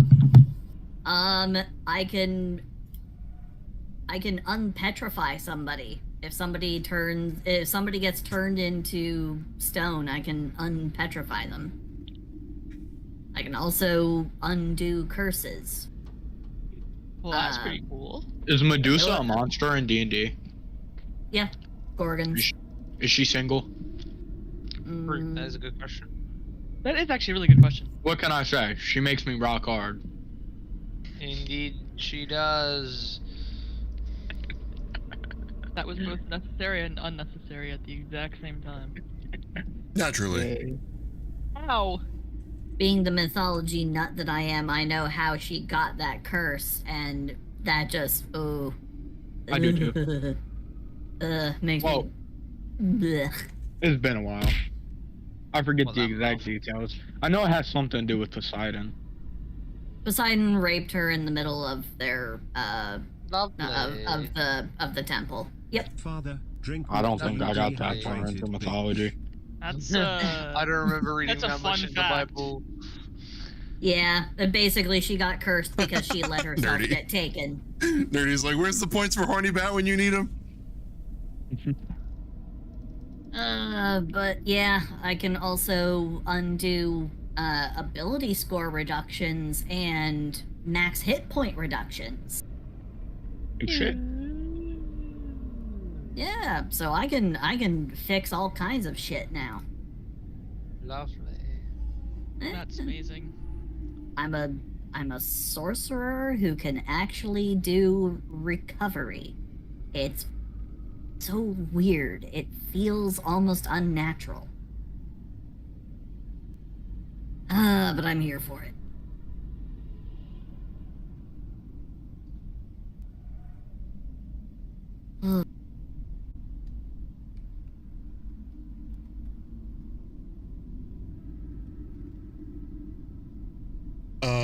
Well, Treble says she heard a slightly different story of how Medusa became a Gorgon, but I think the one that I'm familiar with was more or less what you were saying, Celsi. It's a regional thing. It depends. Different peoples, different places translate and tell the story differently. That's one of the great things about Greek mythology. Absolutely. All right, let's see. So you guys, has everybody applied a level? Yeah, I already did. Yep. Okay. And y'all got your rest, so we'll get moving in a minute here. Just setting up a couple more stuff. I now have advantage on initiative. Let's go. The one I know is that Medusa and her sisters had sex with Poseidon in Athena's temple and pissed off Athena and was cursed because of it. The one I heard about. That's the one I remember. Yeah, I remember the rape one. I think they Yeah. tell that other, I think they tell the other one to kids because I don't think they want to teach kids what that is. Well, I don't think they wanted to teach kids that Medusa and her sisters were getting down with Poseidon. Yeah, none of it's good. I mean, Greek mythology is just a bunch of hornballs. It is. Yeah. I mean, also war. I saw that, Trouble. And Yeah. a lot of bestiality. There's a lot of animals doing a lot of things. Of course, they're usually gods disguised as animals. Let me tell you a story about Zeus as a swan. Let me tell you about that time that Zeus was getting it down with a pigeon. Oh, you missed an opportunity to call Zeus a goose. Zeus the goose. Goosey. But yeah. And then there's Apollo who turned into a turtle and floated around in the women's bath, you know. That sounds very anime pervy. Yeah, Fucking yeah. face. Like Peeping Tom anime. That kind of stuff. Yeah. Basically. They should turn Greek mythology into an anime. I got a bonk too nerdy. They kind of sort of Record do of it every once Ragnarok in a is while. not a Greek mythology. Oh no. Have you heard of the hit? Have you heard of the hit game Disc Lounge? Well, what do you think bonk is for? I didn't name it that, but it's the same thing. I like Codas as well. All right, so Kenshu, you've come a long way since you started playing the game with us. It's been a long time. Your roleplay has improved significantly, and you never miss an opportunity to absolutely throw me off my game. And the party, honestly. I'm here for it. I live for that chaos. Shield was kind of funny. Yup. I can explain Greek mythology in a nutshell. Wonder, Zeus Lemon, question. If I got another shield that was somehow bladed, can I get like a special weapon? We would have to cross that bridge when we come to it, but I'm pretty sure there is a feat for shield wielding. Shield. Typically, well, the thing with shield wielding is typically you wouldn't throw your shield at an enemy because then you would be out of a shield.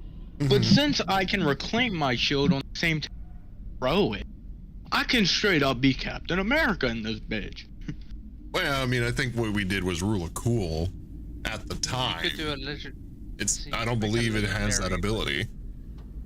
You could make a legendary shield that, like, if you attune to it, you just can recall it back to you. Well, That'd Lemon, be a custom thing, yeah. Technically, it is an actual feature. I am able to extrude a pseudopod with no limit. Oh, as like, yeah. That's what you meant. I thought the shield came back to you, not that you went out to the shield. I forgot about that part. Yeah, but in a sense, it came back to me. I was able to throw my shield at enemies and reclaim it without moving physically to the ship. Yep. All right, so let's get moving here. Y'all want to go to the next area, so let's get to the main board. Wilderness. If you want to be Captain America, you need a shield of returning. Oh, that's a thing. Yep, it's an actual thing. Oh. Cool. Or just play flashball. Returning can be applied to any weapon or any item that can be thrown. A returning javelin would go Fair enough, crazy. Nerdy. Wait, can I throw a grenade? Sentry just gets returning bullets. I don't know if you don't- want a I don't- grenade to come back to you, though. I don't think you throw That was bullets. a good idea. Well, technically you can throw bullets. If you hit them fast enough, it's functioning. If you're a monk. With artificers, if he was to give his bullets returning, the bullets would return to him after he fired them. So that's Because what, like, artificers can enchant it into any of their weaponry, any items. All right, you guys are back on the road here. It's not a far ride, but you still never have been there before. So who's who is using the map? No, not me. Last time I used the map, I got us lost. I guess I'll use the map. I am writing on Angel though. Okay. I am proficient with cartographer's tools, so. Okay. So I can at least do map stuff. Okay. So you're directing the party. It's only a couple hours to get there. It's right down the road. It is roughly right. You've never been there, so you still are just going by sight on the map. And still, so you go ahead and roll me a, what is that, a D20? Let me double check on this.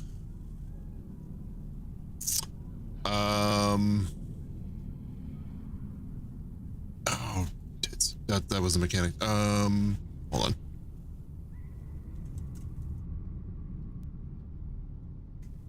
There we go. There we go. Scroll. It'll be just a moment.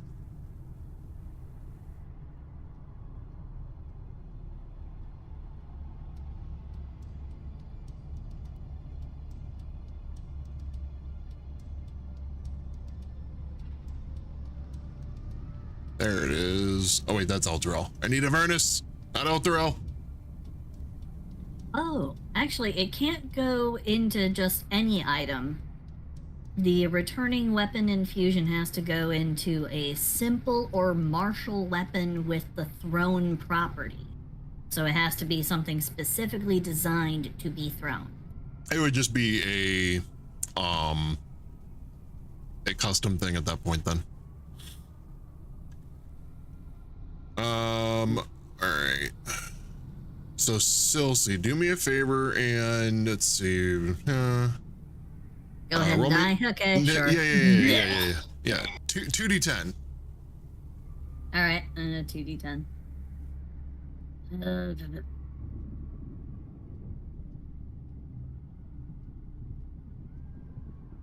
12. Okay, and let's see with that. Roll me a d20.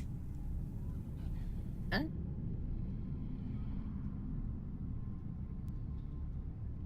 That's a 15. Okay. So let's see with that. Is that for my ability to read a map? Yes and no. You're already navigating. It's just a matter of, do you get there and does anything happen?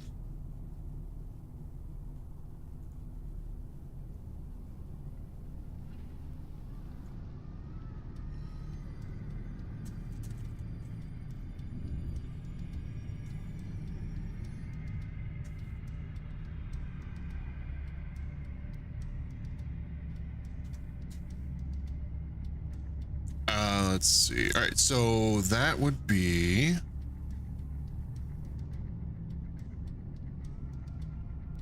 oh, okay. All right, so you guys, as you're traveling, you will be it's not on this side of the map. I'm gonna move you guys a little bit.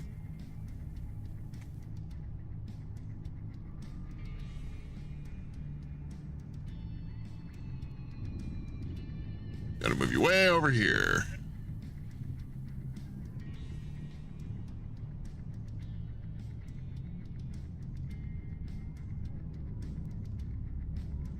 Why are you all like this?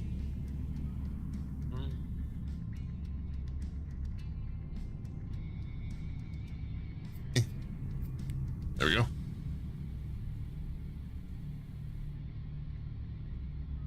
Beautiful.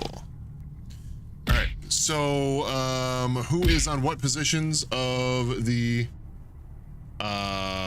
who's on what positions with the demon grinder? Harpoon. Wrecking ball. Steering column. Okay. I guess I'm at the I'm on the steering wheel, I guess. Okay, so Silsey, let's put you on the steering. Don't forget you do have Steve down there too. Okay. Lados, you said you're on the wrecking ball. Yep.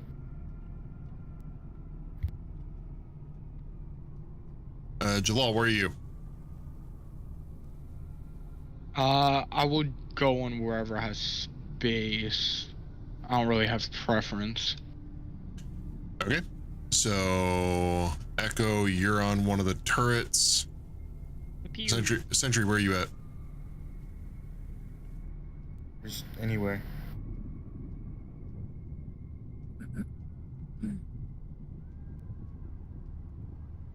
Okay. So there's 2 turrets, a wrecking ball, a driver's seat, and then I believe 4 other seats. So we'll have you, Sentry. Well, wait. There's Chomper. I would say there is still one more harpoon, so that's between. There's also one more harpoon. The chomper, is that? It's its own thing, I think. I was gonna say, isn't that by the driver? It is, I think.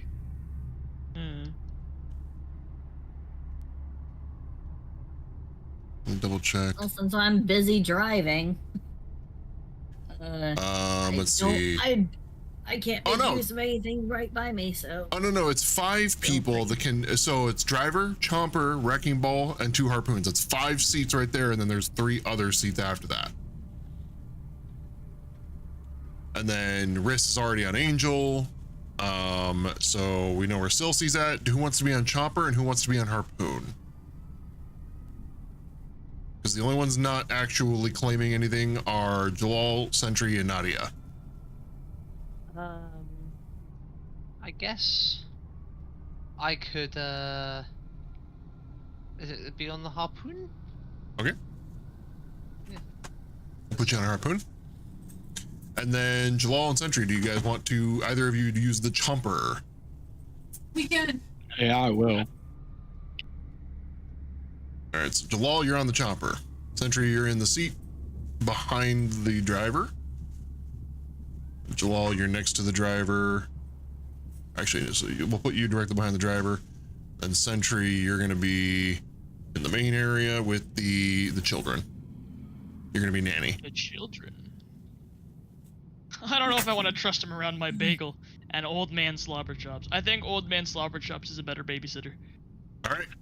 So, as you guys are approaching, you do in fact see the giant sword sticking out of the ground. I know there's 3 here, but just deal with it. You see the giant sword sticking out of the ground that marks Uldrek's grave, and from roughly that direction, you see dust being kicked up, and as it gets closer, you see infernal war machines. No.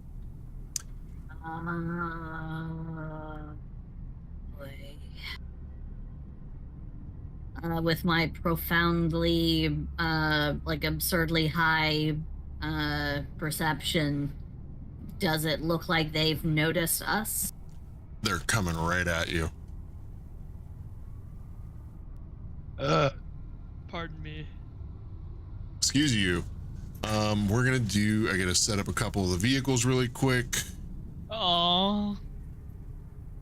Doing vehicle combat. Some Mad Max style shit. I was gonna say you've already done one. You fought Better Breath. Really? Yes. Oh, yeah, right. Yeah, right. That was one of your first sessions. That was my first session where I flipping jumped into the car and proceeded to stab everyone. Yeah. All right. So we're gonna put 1, 2, 3. We're using, where are they? Beasts, yes. Let's see. That, and then there was one more. I don't know where it's at.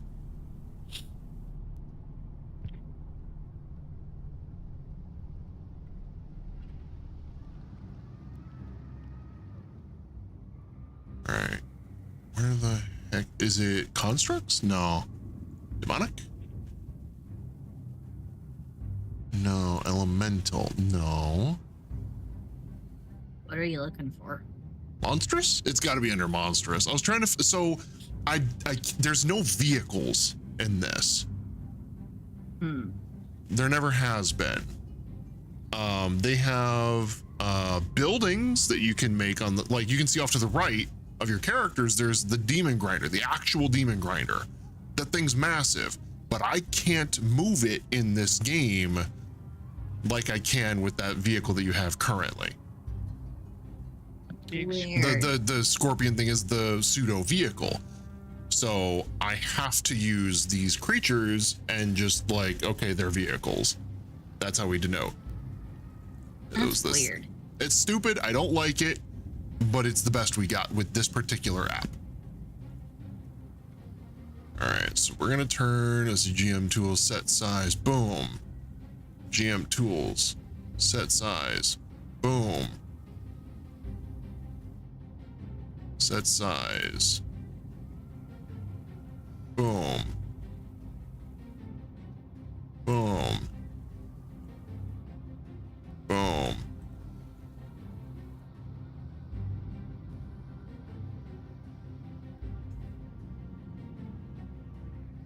And then we're gonna do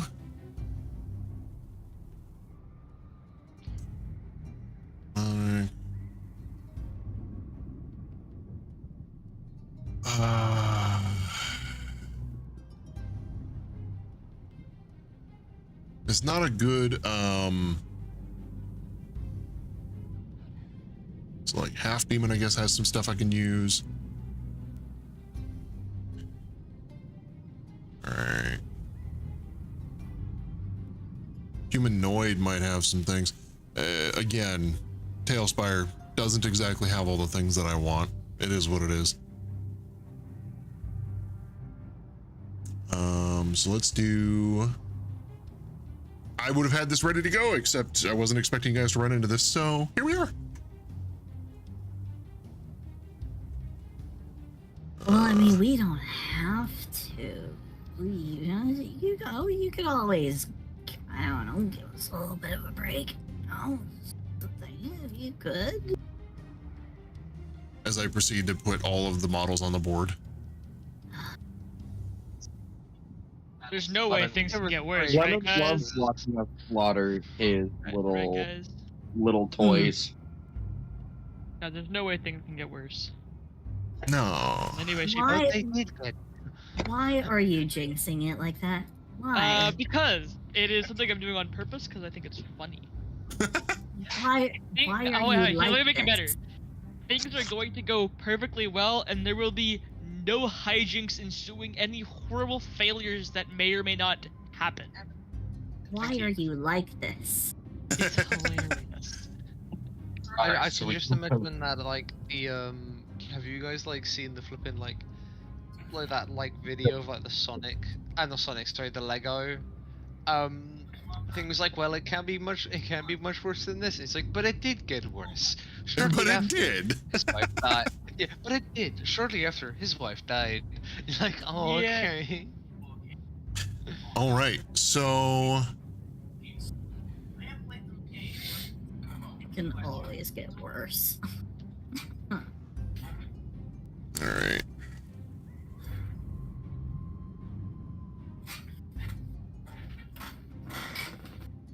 All right. So here's what we're gonna do. We're gonna go ahead and start this event. It's probably gonna go on for a little bit, depending on how you guys go about this. We will very likely be pausing mid-event. Oh.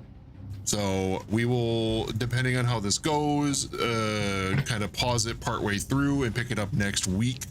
We have another half hour, so we're going to just start it and then see where it goes from there. That being said, as the vehicles approach, you guys are now within 100 feet, but that's the limit, so I got to figure out where. There we go. So what's 100 feet? So each of these are 5, so it'd be 20 tiles. That was close.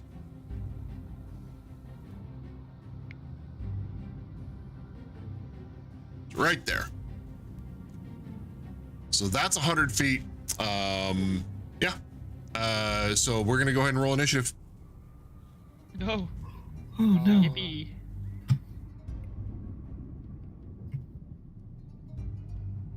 How little do these people know?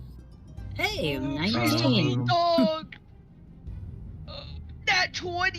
Yeah. The city young's one of the places in the living. I got a 13. My pleas to the Lord were answered in my roll. I'm happy I managed to roll a 19 for once. The cheese god is truly in my favor today.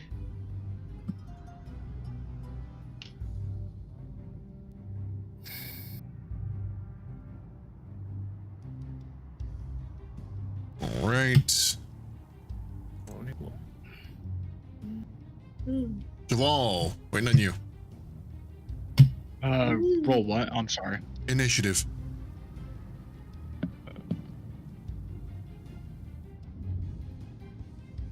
I rolled a 20. Okay. Well, you rolled twice. I have advantage. Oh, okay. Oh, that's right. You did. You did say that with the level up. Yeah. All right, beautiful. Looks like initiatives are in place. You guys rolled pretty high on the initiatives, at least. That's good. I rolled a 6.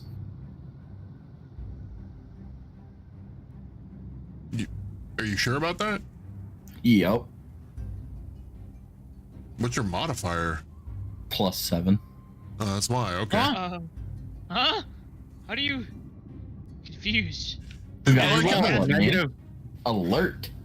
I like how the ranger / rogue of the party, who is supposedly, you know, the type to have a high initiative, is being outclassed by just about everybody else in the party. It's just like, bro, how? Why? What? I have the highest initiative. You, I don't believe, have the highest modifier, though. I don't think so. I have a +4 to Inish.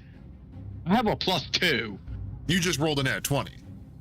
I didn't roll a nat 20. You rolled an 18. So did Sentry, and I have a higher initiative bonus, so I went first. All right, so you see the oncoming vehicles plowing towards you. It is your go first, Echo. So you guys are again doing vehicle combat here. You're full throttle at the moment. You just moved 100 feet. I guess I'm shooting with the harpoon, I guess. Okay. Let's see. What is the harpoon stats? It's a 120-foot range, +5 to hit, 2d8 piercing. Okay. There we go. I had to open it in my encounter area so I can quickly go to it rather than going to Discord every single time. All right. Try to snipe one of the guys on the bikes. All right. I'll go for the one in the middle. All right, so the one in the middle? Yep. All right, go for it. 19 to hit. Let's see. 19. I believe that hits. Do the Devil's Ride provide cover? Half cover. So it's +2. You said 19 to hit? Yeah. Yep, that'll hit. Okay, that's 2d8 damage. Woohoo. And that's 11 piercing. Okay. Then I do believe I can attack again, right? Because I have I can attack twice. If you have that ability, go for it. Yeah, okay. This is just a weapon. Yeah, so it'll be I don't think a 9 hits. So that's my turn. Okay. Well, hey, at least wasn't a critical failure with a, with a weapon that has the loading feature. It could always be worse. Oh, does it have? Whatever. Sentry, your turn. What are they again? It doesn't say. Anyway, yeah, it just says that it's a +5 to hit 120 feet. It would be something else, but anyway. Anyway, yeah, Sentry, they are 100 feet away.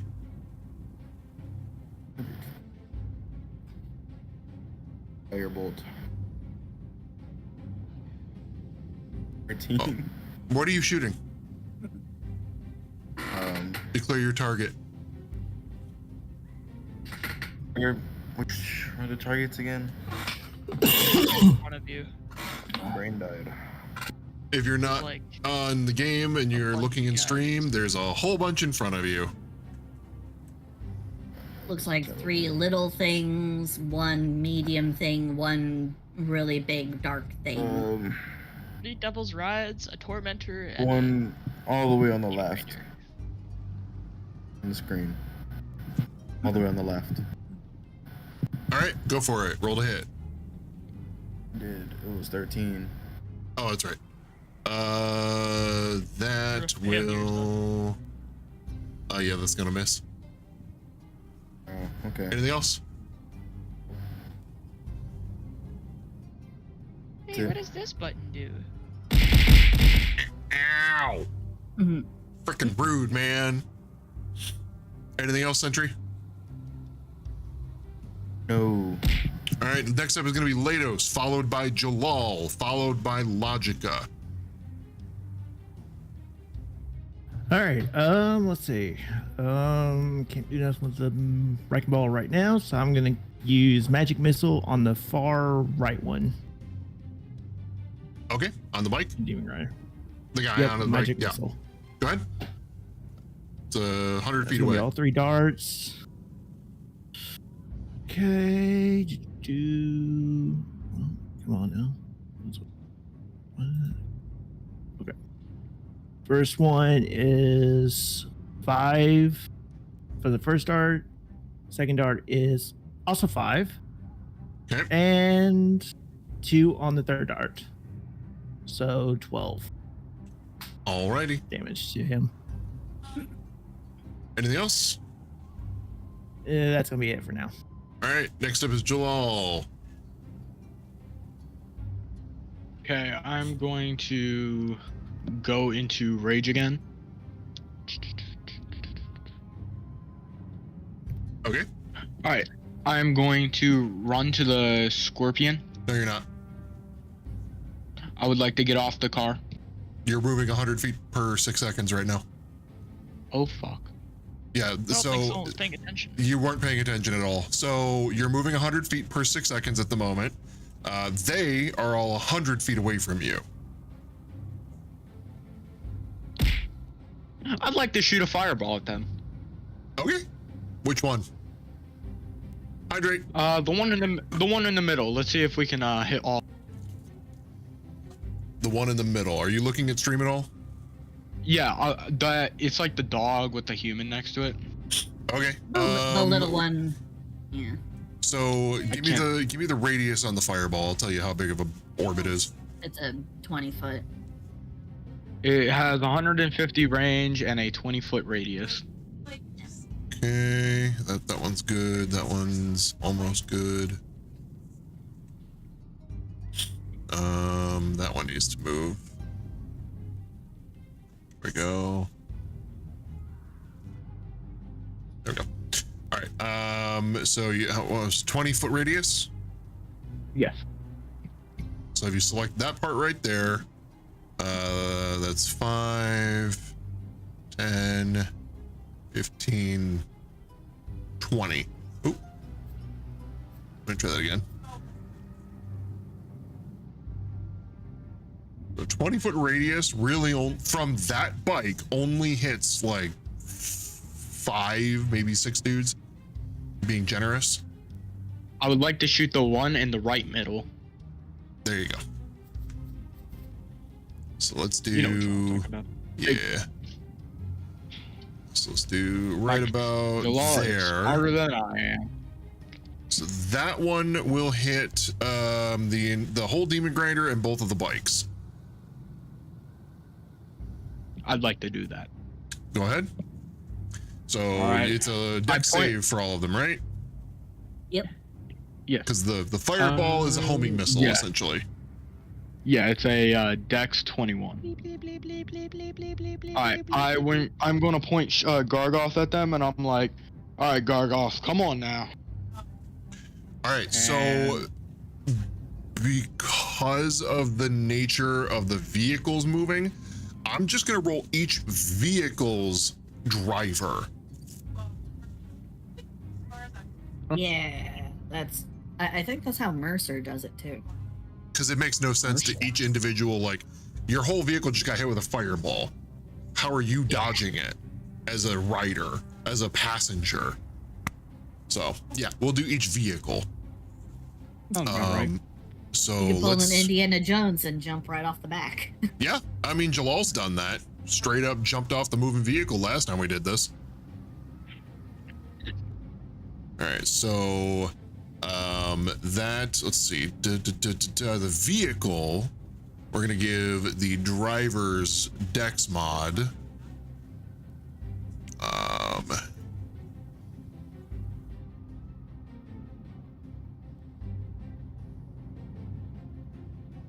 All right, so let's do the Demon Grinder fails.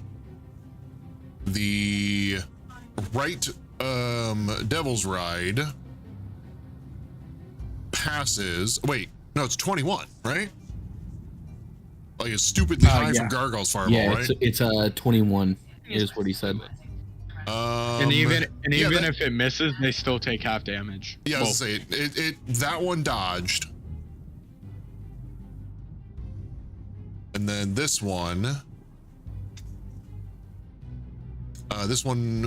fails. So one of the bikes dodged, the other two take full. Wonderful. And that is going to be 24 damage. All right. Let's see.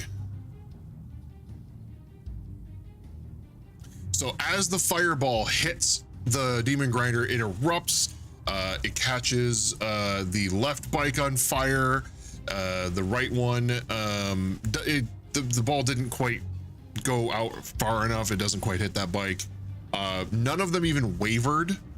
They continued moving straight towards that fireball, straight towards you. And from 100 feet, you can still see them pretty well.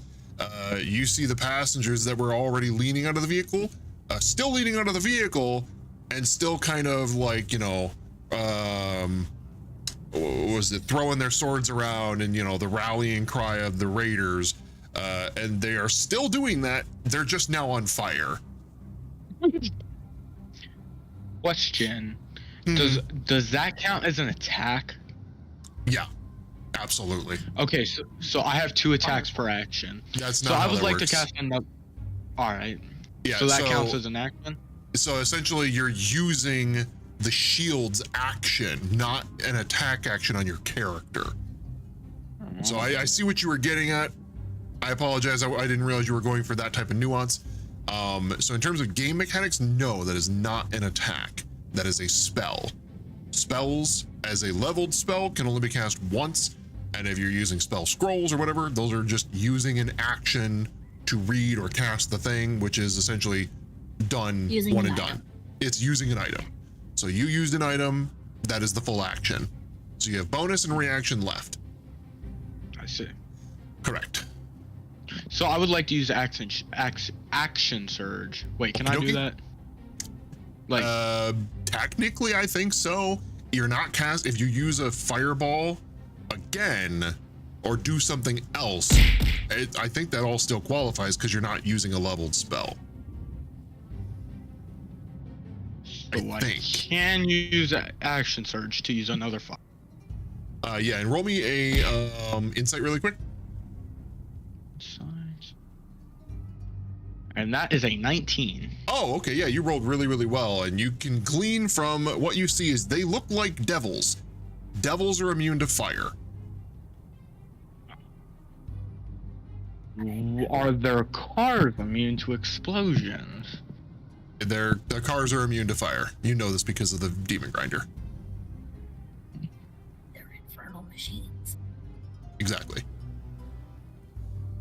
So you kind of, you realized after the first fireball, oh wait, oops. So you can continue to action surge and do something else or hold it. Up to you. I'm going to hold it for now. Yeah. Would have been great to do that. You actually did do that in the last one against the, I think they were bugbears. That one worked spectacularly. These are devils. All right. Anything else? That's it. Logica. Okay, so these guys are moving toward us. Yes. At full speed. Pretty much. How wide is the formation? Each one's about 10 feet from the other, give or take. That's actually a good thing to ask. I'll move this guy over to make it even. There we go. This guy already dodged. Didn't matter. There are now a full 10 feet gap between each vehicle. Okay, 10-foot gap, and each one is between 10 to 15 feet wide, except for the big grinder. Okay, can you bring up the grid so I can count it? Because I do need to know. They are precisely 100. Wide. Oh, wide. Got it. Go ahead. Yeah, I need to know precisely how wide this formation is. Yeah, we're only using the vehicles as they are on this grid because I can't do anything else. So I wish I could make them bigger. Okay. What if I can add a mod to this to do that? I have no idea what this means. They are just close enough. Okay. They are 100 feet in front of us and rapidly approaching at top speed. Yep. I cast Wall of Force. But you're driving. 10. So are you not driving this turn? Well, if.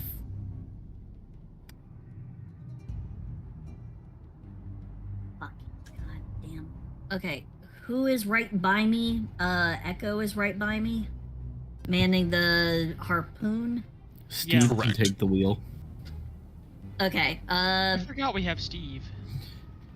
Steve? Yes, the slave. I don't know this. I've literally not had an interaction with this entity. So Steve has been in the background because he's a slave and it does not talk and spoken to, so. Steve and Colonel Sanders. They're an iconic duo. I will direct Steve to take the wheel and hold us in a straight course, and then I will cast Wall of Force exactly 5 feet in front of this wall of oncoming vehicle, so that they do not have enough space or anything to veer away or stop. Literally 5 feet away from the front of their vehicle. So you swap seats with Steve in a hurry. Essentially, it's going to be like all your movement to do that because you guys are in a really tight space. But yeah, he takes over, and you're doing Wall of Force. Yep, Wall of Force. 10.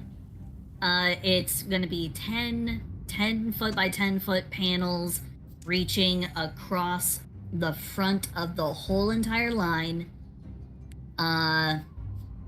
Literally only 5 feet in front of them. Because I have a 10 foot. 10, yeah, it is 100 feet. So it is going to be exactly 100 feet wide, but it's only going to be a 10-foot tall wall. Why does that not look right? 5. Oh, it's because each one is okay. That's only half. I was like, wait a minute. 10 times 5 is 50 lemon. 10 times 10 times 10 is 100. Is 100, but I was counting each of the tiles as 10 feet like a dummy. All right, so 5 times 20 is 100, and your tiles are 10-foot piece, and you have 10 tiles. Yep. All All right, so you're covering the entirety of that line. Okay. Yep. With wall of force, it's 10 foot tall, and I'm putting it so close that there is no way that they can break in time. They will hit that wall if they are currently driving. Is it invisible? I do believe it is, actually. Hold on. Yes, it is invisible. An invisible wall of force springs into existence at a point of my choosing. Hell, okay. I love that. Aw, that's cute. Here's a wall. Yeah, there's a whole freaking wall there now. And they don't know. And they have no idea. Is there any perception mechanics on that? Nope. Or they? There is. It is just the only thing is I have a concentration check that lets me hold this wall for 10 minutes if I want, and if they hit it with a disintegrate spell, then they can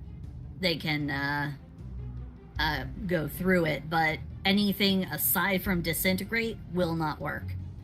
And it even extends into the ethereal plane, so ethereal shit can't even go through it. We'll have to remember that for risk. But that's about it. Look, and it also there can't be dispelled. It's immune to all damage, cannot be dispelled, and only a disintegrate spell can actually fuck with it. So yeah, that's it. Okay. That's my turn.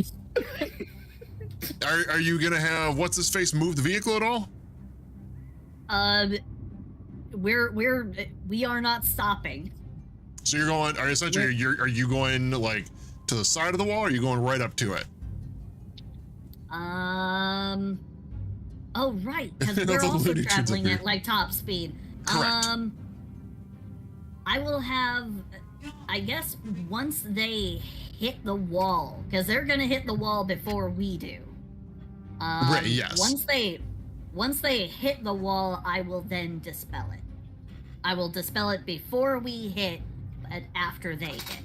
Is dispelling it an action? I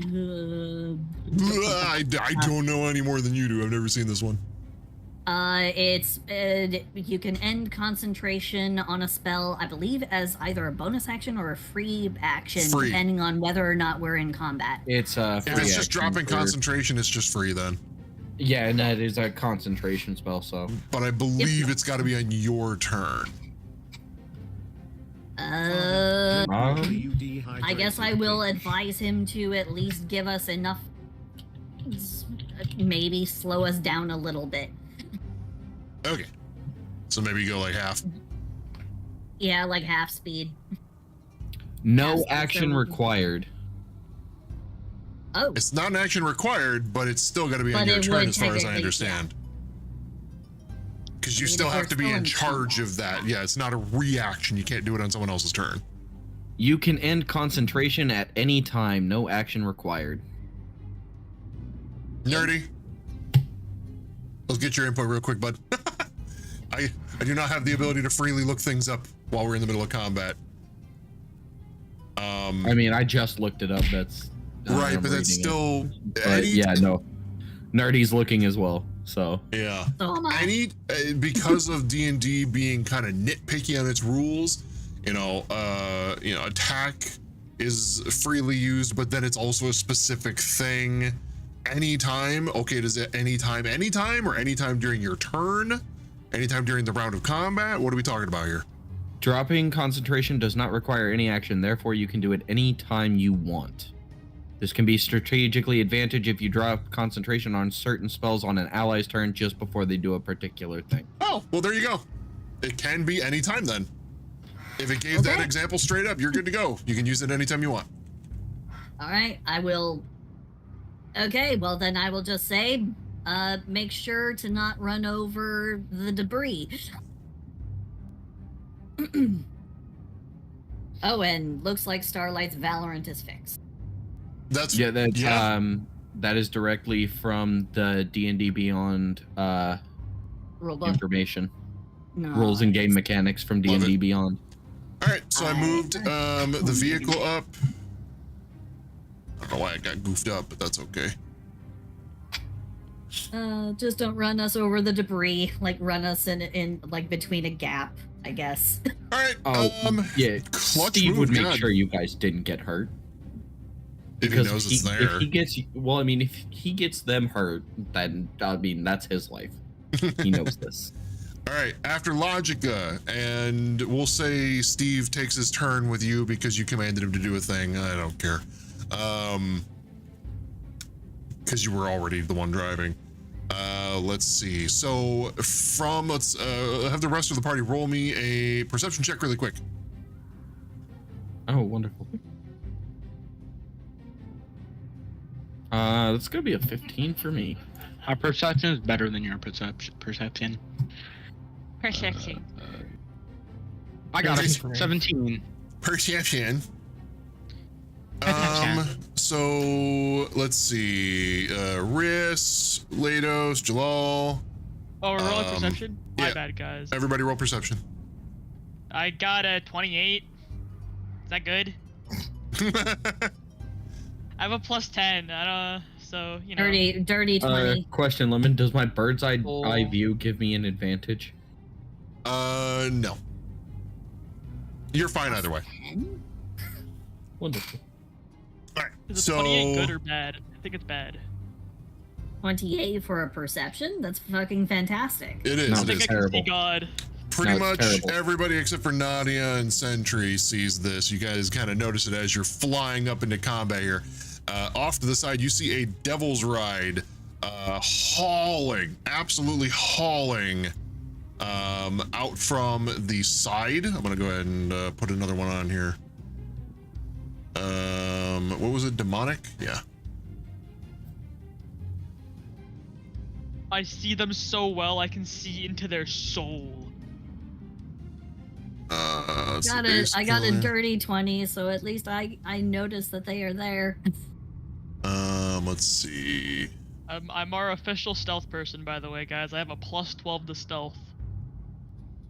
Ooh, that is nice.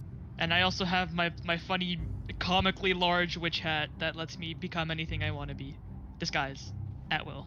Ooh, Hat of Disguise! I fucking love that item. One of my favorites. Alright. Let's see. So, from here, you see, like I said, a Devil's Ride absolutely hauling. And it actually was already on the move during your turn, but you didn't notice it until after. It is currently up very close to your combat. And let's see. Nerdy and Treble, you guys watching? I know Nerdy is. Let's see.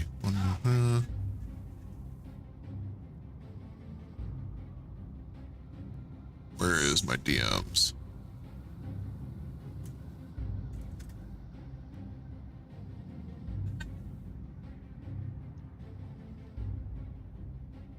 Ooh, that looked good. When the ads sometimes show you food that looks delicious. Oh, I'm so hungry right now. I haven't eaten since like 4. I have eaten stuff already, but I'm also hungry again, and it really sucks. I know I shouldn't be eating right now, but I want people. So yeah, go ahead and take your turn, Treble, and we'll get to introductions later. Okay. I see into your soul. So I'm using your stream to see what's going on because I don't have access to anything else. I'm doing the same. Don't worry about it. Well, yeah, it's majority party is doing the same thing at this point. I am going to at the. Can you zoom out for a second? I'm sorry. Yep. By the way, if you're looking for any rules in terms of the Devil's Ride, those are found in the D&D text chat in the pins. Okay. All right. I'm trying. I'll aim at the big one in the middle. Okay. No. Just raising my wand, I'm casting Snillix Snowball Swarm. Oh, is that an AoE thing that generates above? A flurry of magic snowballs erupts from a point you choose within range. Okay. Okay. 90 feet range, 5-foot area. Every creature within that 5-foot radius must make a dexterity saving throw or take some cold damage. Okay. All right. Because if you were to go do something like cast fireball, I was gonna cry because it would have hit the wall. Yep. All right. So I've been paying attention. Is it all dex saves? Yes. All right. So dex saves. We're doing on just. Is it just on that vehicle, the one big one? Oh, what's the radius? It's the 5-foot radius. It's just a 5-foot radius. Sadly. Well, I mean, that's fine given the nature of the fight here. Doesn't a failure make them like fall prone? No. Okay. Why So do they take cold damage? All right, so I'm just gonna put it on the driver. It's a really small AOE, so I wasn't expecting it to be. Anyway, so we'll put it on the driver. They roll. Lemon wasn't expecting it to be so small. That's what she said. All right. Let's see. It's the cold, I swear. Yeah. I already rolled one. There we go. What's a 15? Fail. All right. What's it do? DC is 17. The creature takes 4d6 cold damage. What? My avatar broke. There we go. There you go. Horny bat redeem. Finally. All right. The driver takes what? 4d6 cold damage. There's a guy behind him too, so we'll hit him too. Roll the damage. So that is a total of 15. Nice. And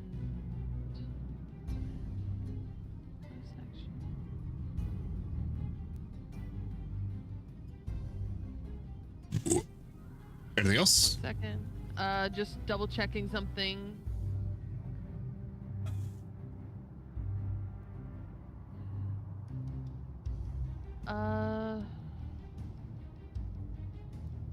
Yeah, actually, I'm gonna bonus action summon Hound. I'm gonna do Hound of Ill Omen. Okay. So it uses 3 sorcery points. Okay. And I summon a howling creature of darkness. Okay. It I summon uses Pot of dire wolf Greed. stats. It uses what? Dire wolf. Okay. And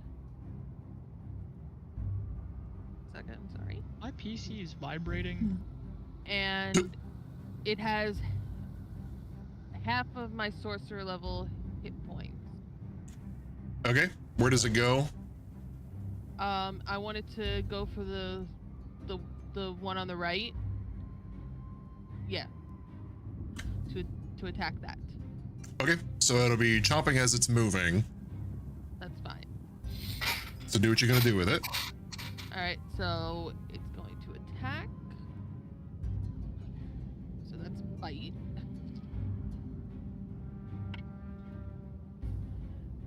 $18. 18 will hit. 2d6 plus 3. 12. All right.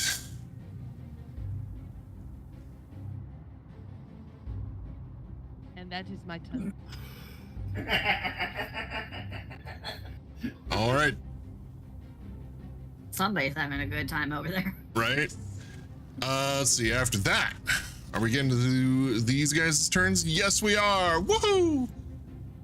This group, boom, slams 100 feet per 6 seconds into the wall of force. Stops dead in its tracks. We're gonna do crashing. Let's see. Crash is an Avernus. Let's see. Vehicle crash damage. since last turn, it has moved 100 feet. So that would be 1d6 times 10.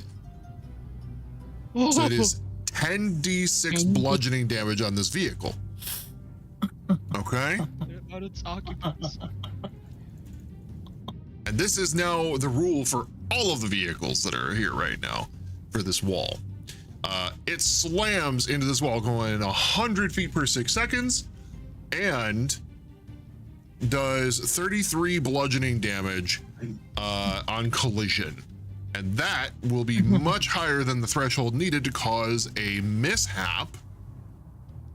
Okay, so let's see. Machine mishaps. Let's see. We got to do some. We're gonna do mishaps. We're gonna do damage. All right, hold on. This was the spell I was so excited about when I was going, ooh. I didn't think I'd have to use it this soon, so I picked another spell to... And just to do a quick... Tormentor. What's that? You got this, use your words. A quick, I can't think of the word right now. Pound it out. You got this. I believe in you. Conversion from feet per second to miles per hour. 100 feet in 6 seconds is roughly equivalent to 41 miles an hour. Ooh. So 41 miles an hour into just a straight up wall. It isn't like the lethal speed for most people, like only actually has to be like 30 miles an hour for potentially lethal like whiplash and stuff to like. Oh, but these guys aren't even like seatbelted in because seatbelts don't exist on infernal machines. I don't think. Nope. All right, so let's see. I'm trying to find the mishaps. There we go. Like those videos of Genuine old question. car crashes from back in the day. All right, so mishap. We're gonna do a d20, and this vehicle now has the mishap of a 14. Resulting in its armor is just falling off. Yeah, Wile E. Coyote just slams right into just beep beep, smack. I really did just do that. Oh, I'm so happy this worked.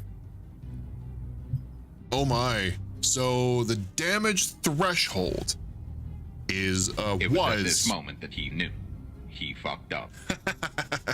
The damage threshold on these is 10. So that means until you do 10 damage, it does not take damage. Meaning 33 gets cut down to 23, but that still does the mishap. So now its damage threshold is 0, meaning it takes immediate damage no matter what. And its mishap threshold is also reduced. So it has taken 23 damage and it has no armor.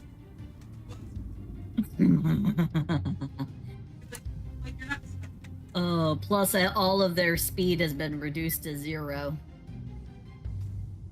At least for now.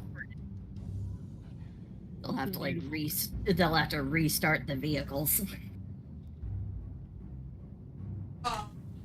What was it called?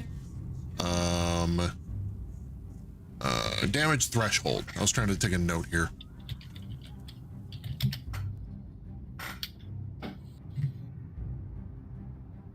All right. And then the mishap ends. Okay. So, that being said, the four in the vehicle have to take strength saving throws as they crash into the wall. 1, 2, 3, 4. Actually, wait, no. Strength saving throws. Beard Devil, 1. Fail. 2. Pass. 3. Pass. 4. Fail. So, first one fails. What happens? Or take 1d6 bludgeoning damage for every 10 feet the vehicle moves since last turn.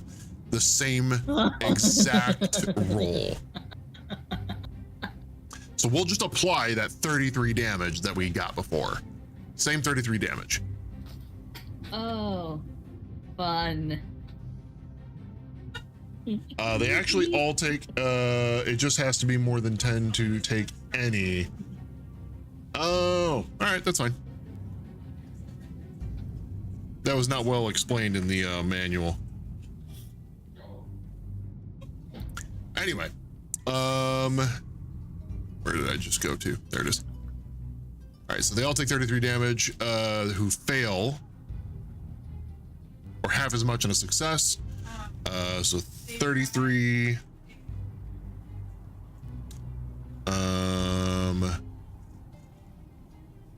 Cut in half because they're devils.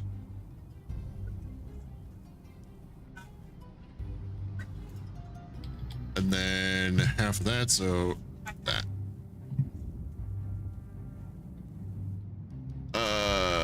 Okay, I got you, nerdy. All right, so they fire off a couple of bolts despite their now ceased movement and damage taken.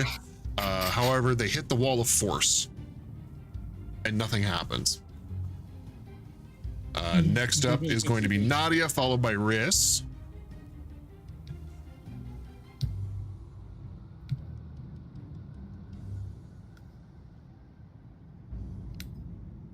Nadia, are you muted? Yeah.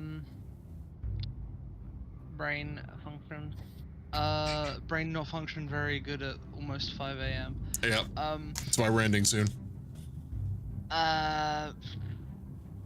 Brain. Who's the closest thingy-mabob? Closest Technically one. the one directly in front of us. Oh, right there. The only thing to be mindful of is there is a 10 by 10 wall of force. Oh. Which I think completely blocks and obscures it. Well, I mean, like, blocks it off. So, yeah. You can see right through. Logic, I imagine you probably said, hey, there's a wall of force there, don't run into it. Yeah.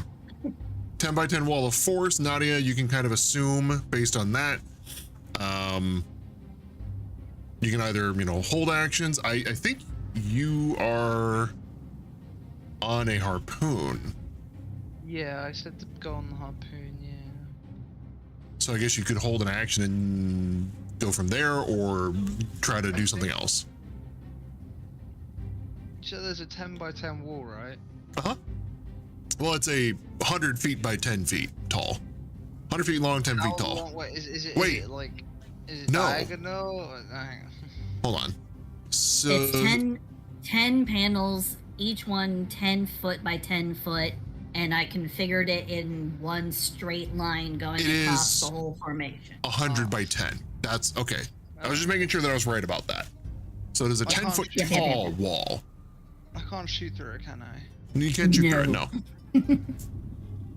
That sucks. I don't know. If you have if you have spells that can target things that you're able to see that require like a save, like I don't know, like Dissonant Whispers or something, you could use that. So long as it's not like an actual attack spell or something. Nadia has spellless. She's spellless, so literally all I can do is maybe hold my action until like I get the opportunity to actually be able to hit someone. Hold my action, hold my attack on like the thing in front. Yeah. I mean, I will end up dropping the wall before we hit it, so. Yeah. Okay. Yeah. So you're holding that action for now? Yeah, hold the action to shoot the thing as soon as the wall goes down. All right, Riss, what you doing? Well, I mean, I had a thought, but if Nadia's gonna wait until the wall goes down, then wouldn't be a good idea.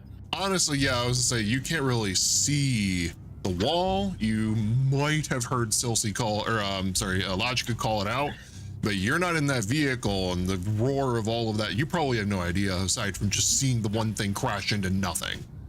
Yeah, that's kind of like, Well, that's weird. Nor, and I really don't care because I'm gonna go above it anyway on Angel. And I'm gonna drop down on them. On who? And also, is so Angel's gonna be booking it because you go only 90 feet per movement, so that's a dash on Angel's part. But which one are you going to? Whichever one just crashed into the wall. This one. Yep, dropping on them. Okay. Where's airdropping? That's crazy. Airdropping the paladin. This sounds like it's gonna be fun. Not for them, for you. What else? Where are we dropping, boys? Once I'm there, there's gonna be axes swung around. Oh crap! My mouse died. How many people are right there? 4. 4? Each one of them is getting getting smacked. Okay. He's spinning in a circle. He's been attacking. First one. I'll use 8 points of the modifier pull. That'll bring me up to an 18 to hit. Okay.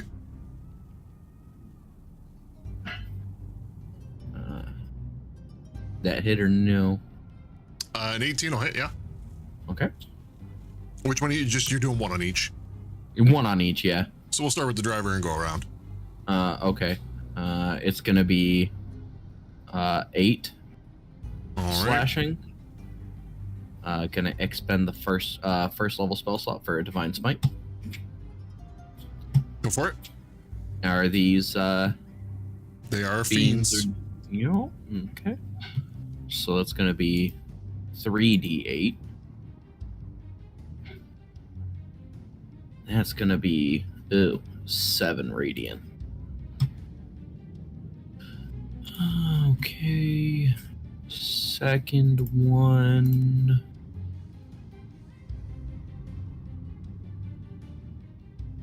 Ooh, nope, that's a nat 1. Okay. Well,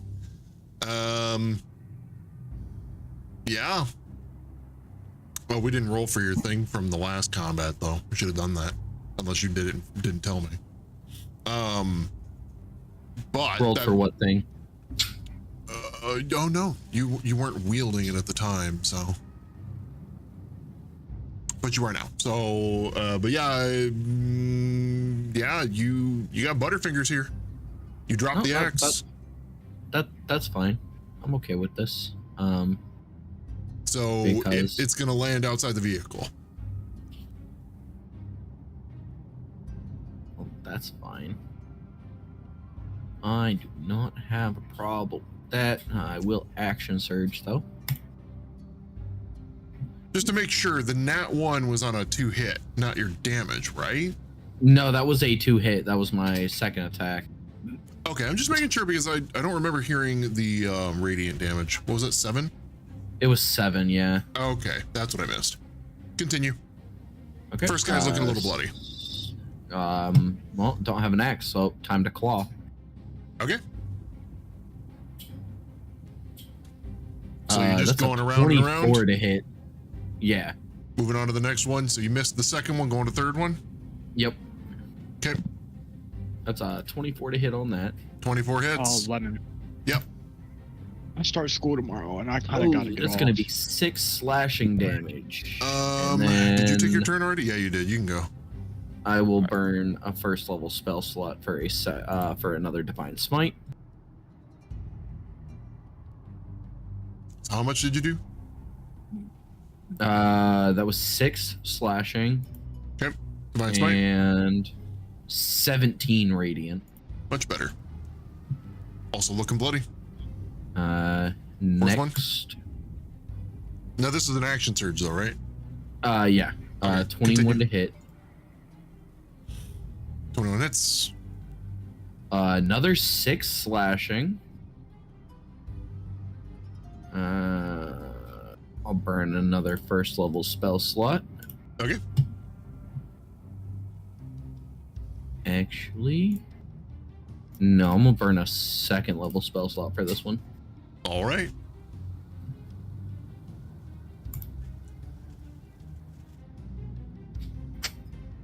21 radiant. Nice. This guy's barely keeping it together. And then bonus action on the guy I missed, spiritual weapon. Okay. Go for it. 15 to hit. 15 hits. And that's going to be 3 force damage. All right, 3 force damage. Next up is going to be some more of the other dudes. I'm going to have to go through all that, and then that'll pretty much be the end of the turn. So we'll say, let's see, well, you're done now, right? Not yet. On the what else can you do? The last guy, throwing an unwavering mark. Okay. And that's all. You just gotta remember that and tell me whenever it matters. Yeah. All right. So the guy you missed, we'll put it like right there. Boom. And then I'll use my movement, jump out the vehicle. I'll take the attack of opportunity. I need to pick up my axe. It's gonna be 4 of them. That's fine. Okay. Let's see. Let's do 2 and 2. First one is gonna whiff. Second one's gonna whiff. Third one, that one's gonna hit. That's gonna be 10 slashing damage. Constitution saving throw. Is he attacking me or is he attacking Angel? You're the I am only still one on the back. Of Angel. You're not. I am not off of Angel. No, I am was not aware still of that. mounted. Yeah, Alright, I'm hold still on. mounted. It makes more sense to go for you, so they're gonna keep going for you. Okay. In terms of just like who hit them. And you kind of said con save. Yes, Constitution saving throw. It's an 11. I'll use 9 points of the modifier pool for 20.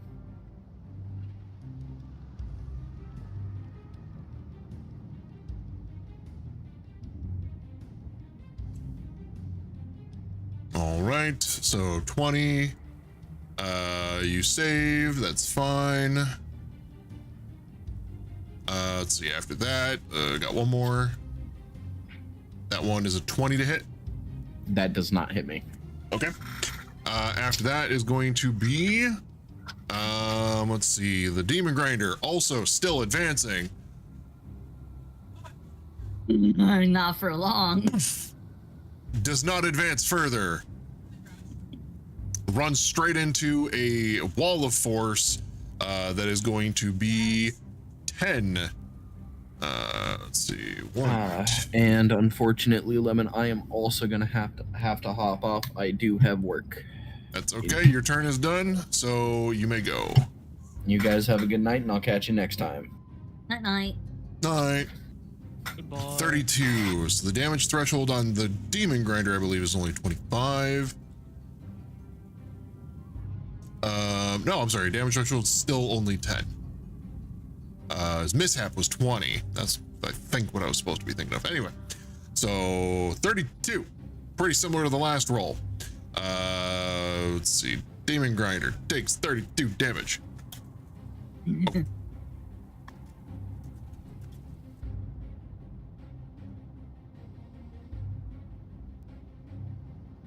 Mishap. Going to be a 17. 17 is a damaged axle. The vehicle grinds and shakes uncontrollably. You ran into this one the last time you drove one of these.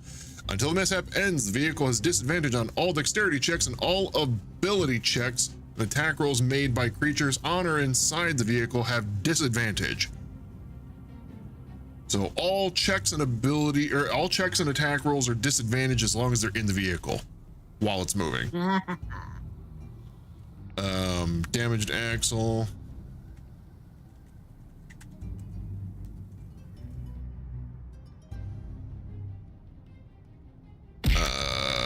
let's see. Dex save or Dex checks are disadvantage. All passenger ability checks and attacks are also dis. There we go.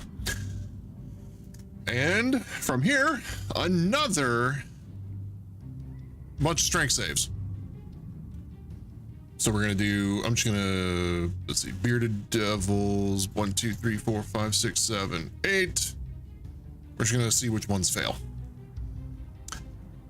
So these are +5, and it's probably a decent amount. Oh shoot, what is this one? No, it's 2. Oh no! I lost the roll, I gotta do it again. Tits. All right, so can I actually salvage that last one? Hold on. It's like I'm trying to expand it, and that's why I kind of was like, oh, panicking. I tried to expand it, but it deleted it, and I can't. If I hover over, I can see what the results were. So I'm not going to use the new one. I'm going to use the old one. So 1, 2, 3, 4 failures. What's the save DC? Huh? Oh, you didn't cast anything. I'm sorry. It was mine. I know what it is. So 1, yeah. 2, DC 3, with life, though. 4 failures, 4 pass. So half and half. They're gonna take 32. Is okay. So yeah. All right. Whatever. I know the damage on all of these. So it's gonna be.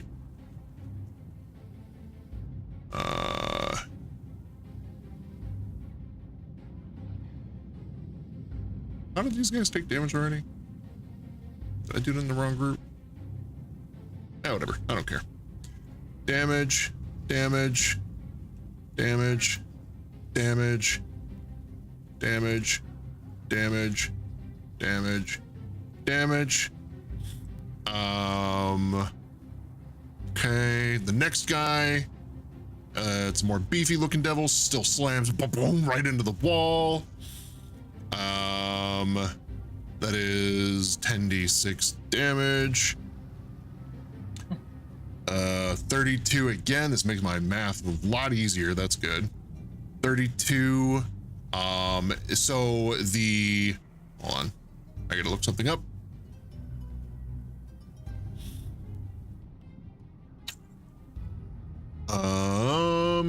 Raid inbound. Trips, welcome in. How are you? How was your stream? Welcome, Raiders. Welcome, welcome. I'm the King of Lemons, the most sour of them all. This is the Kingdom. We're doing a little bit of D&D, and we just, it's not showing up right here, but check this out. We have a wall of force directly in front of all of the enemy vehicles. And they are going 100 feet per 6 seconds. They're going 41 miles an hour and running straight into a invisible wall of force. Because lol. What's up, Zaddy? How you doing? How you doing? Yeah, how was stream? How'd things go? Let's see. So, I'm trying to see if there is a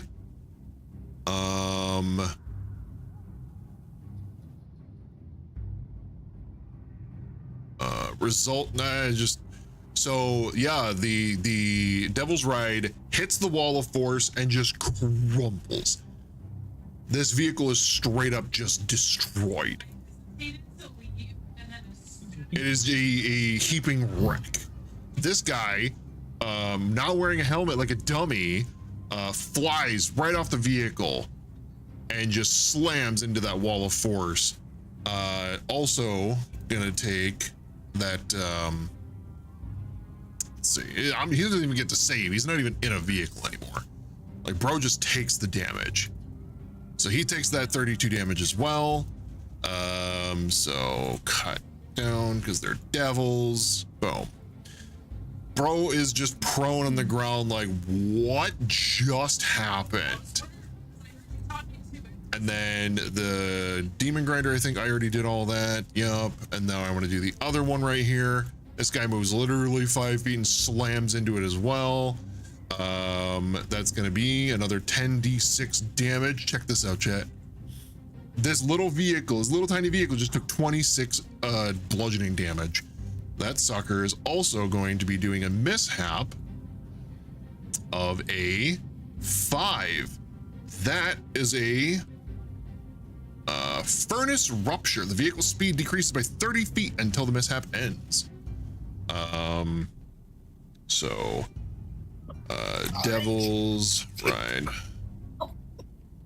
1 destroyed. Devil's Ride 2 26 damage. Furnace rupture mishap, moves 30 feet less. And then the last one, let me go ahead and read chat really quick. Let's see.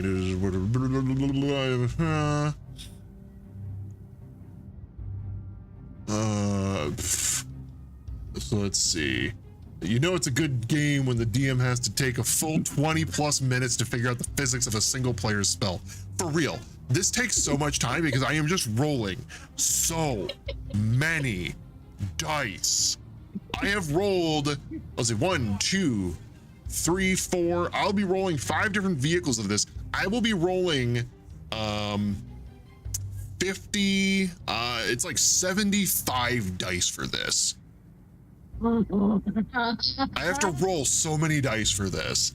All right, so let's see. Wear your helmets on demonic motorbikes. Sheesh. I roll the dice to see if I get laid tonight. Oh yeah, we don't have that, unfortunately. Let's see. I can roll a d20 for you. Yeah, here, let me roll a d20 for you. Let's have chat see what the result is. Yes. D20. That's a 7, my guy. Sorry. I don't think it's happening.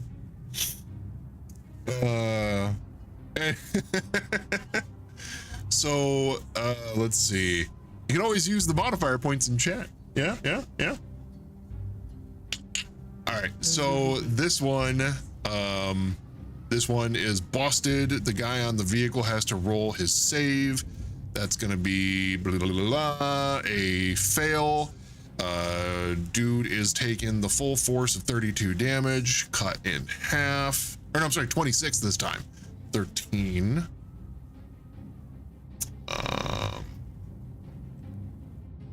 He is not looking good. He is, I'm gonna say, also off. Come on. Because the Devil's Rides are small, he got thrown from the vehicle, is prone, and yeah, bleeding profusely. Broken limb or 2. And then the last one. All right, last one. 1, 2, 3, 4, 5, 6, 7, 8, 9, 10. Friggin' wall of force, man. 25 damage on that vehicle. The mishap is a 2. That is a locked steering. It's useless if that wall of force stayed up. I can only move in a straight line. Only an automatic. Devil's Ride 3, 25 damage. Locked steering mishap. Moves in straight line. Dex saves. Dis. All right, and then the dude rolls a DC 15 is what I think it said. That's a fail, and that applies for any crashes for everybody. It's always going to be a DC 15 save for the strength saving throw. He fails and takes a full force of 25 damage, cut in half, 13. All right, also thrown. So both of them, because it's still their turns, they just get right back up, but they're kind of befuddled because they're like, bro, there's a wall in front of me. What do I do? They literally just had crash test dummy physics. Right. Fucking test it out on them. Oh, I'm so happy. So it's about to turn over into another turn, which is where we'll stop. I'm assuming at that point you'll be dropping the wall of force. Is that fair? Yeah. Yeah, I was gonna drop it so then we could keep on going while they... I was originally envisioning that none of them would be able to recover, but, you know, we can always just run the dude who is directly in front of us right on the fuck over. Yeah, we could pretty just much. keep on going. So I'm gonna add a couple points to the roll modifier text because Trips is up in here helping you guys out. Thank you, Trips. Trips, appreciate that, bud. You want me to re-roll? Okay. So, well, you know what? I'll just go ahead and do it. We're re-rolling for Trips to see if he gets some cheeks tonight. That was better. It's about mid. So you know, it's more likely, but you're gonna have to work for it. Definitely. You're gonna run over that guy. Yeah. I know. Fucking steamroll this asshole. So that puts you in a very good position for the start of next combat for next week. And again, once you're done with this, you have your destination in line of sight. We'll go ahead and end with the newcomer. If you have a, let's see, you're still here, right? I'm here. Okay. You get a additional action. You may do what you like with that, including movement. I don't think I need to move to do what I want to do. No, I do not. Can I aim just enough behind the line that it doesn't hit the wall, but it hits as many as possible? It has a 20-foot radius. You can't see the wall, so you're just kind of guessing. It was but at you this moment that he knew. He fucked If you up. aim at anything that's more than 10, if it's more than 10 feet off the ground, you can aim at anything that's over 10 feet above the ground, and you can probably still hit it. Let's do this. Treble, roll an insight, because you guys are metagaming right now. Oh, sorry. You're good. We'll see if your character has that insight. I rolled a 15 plus 3. Yeah, so you have the insight to kind of ballpark it and say, hey, I know that spell. That's a wall of force. Father, drink water. You Okay. dehydrated. Your similar knowledge gives you a little bit of insight to that. So you're like, hey, that's a wall of force. And given how long that sucker is, it can't be that tall. Okay, so I am casting not fireball, but Trips. ice ball. Okay. I have transmuted spell. Okay. Ooh, I love transmute. Yeah. So There's 100-foot wall of force, Trips. Check this out. 100-foot wall of force like that. It wasn't quite like that, but close. It was more like that. So, but it was 100-foot wall of force, and it stopped all of the enemy vehicles dead in their tracks. Giggity, 100 feet. Dex 17 from everyone who would be hit. What are you shooting at? The big vehicle? Essentially, and then as many as I can get around it. Okay, and is this like a fireball, but not? It's a fireball, it's but the cold fireball spell, but I transmuted it into an ice ball. Same dex save though, right? Instead of fire. Yes. Okay, cool. That makes it easy.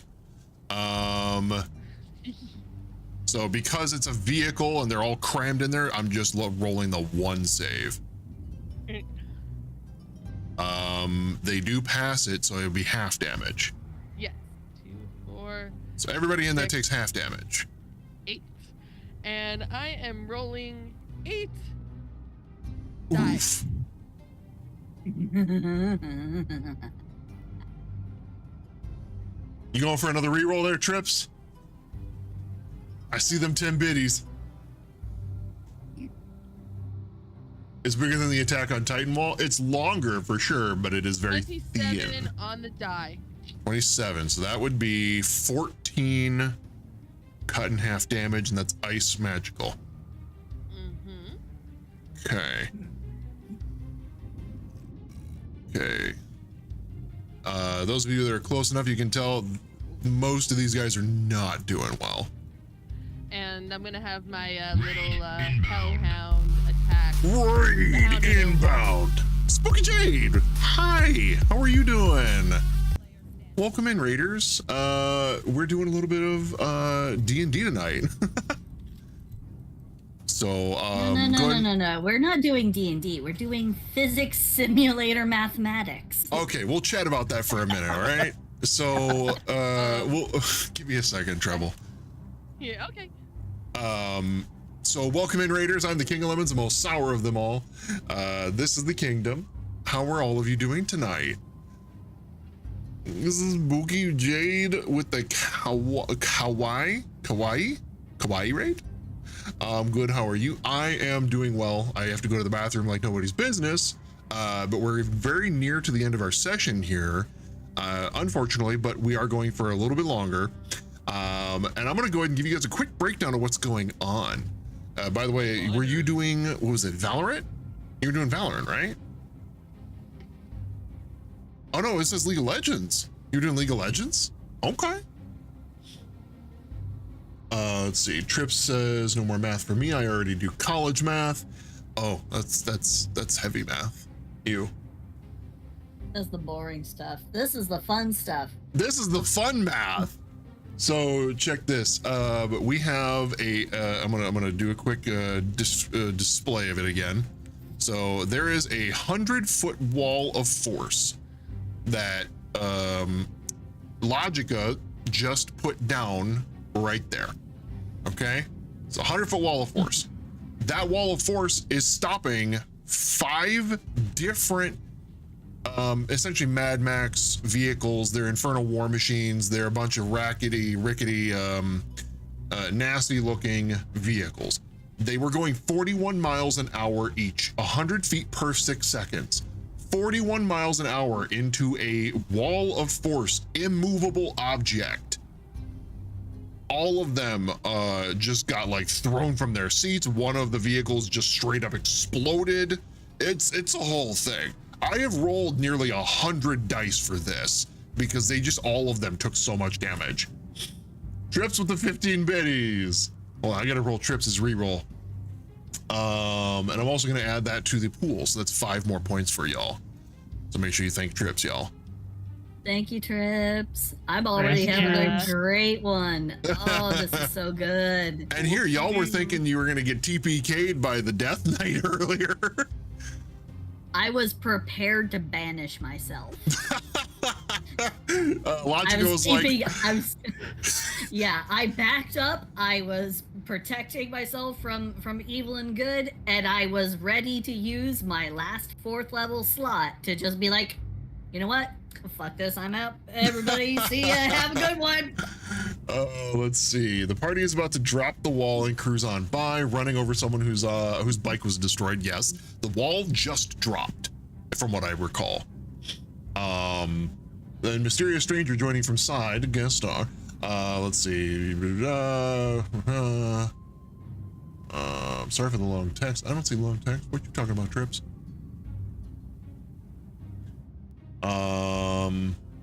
Long story short, Raiders, vehicular encounter, all enemies go splat into a visible wall, chaos ensues. Yes. So yeah, I've rolled nearly 100 dice and they have just taken an enormous amount of damage, all of them.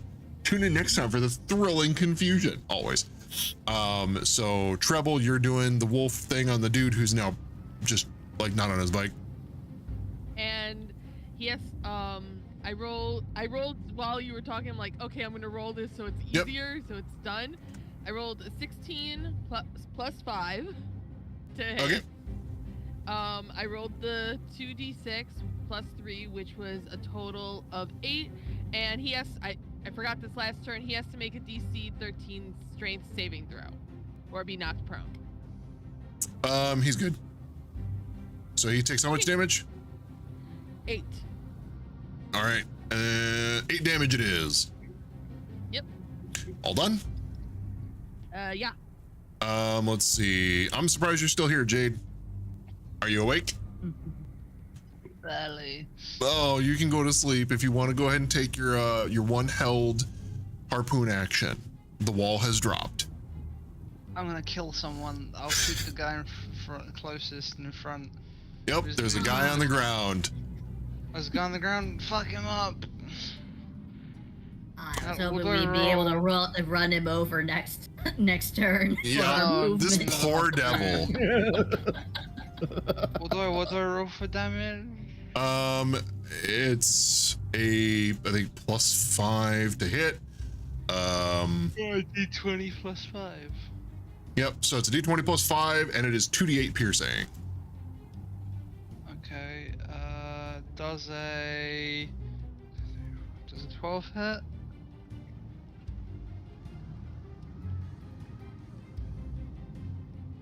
Yeah, 7 +5.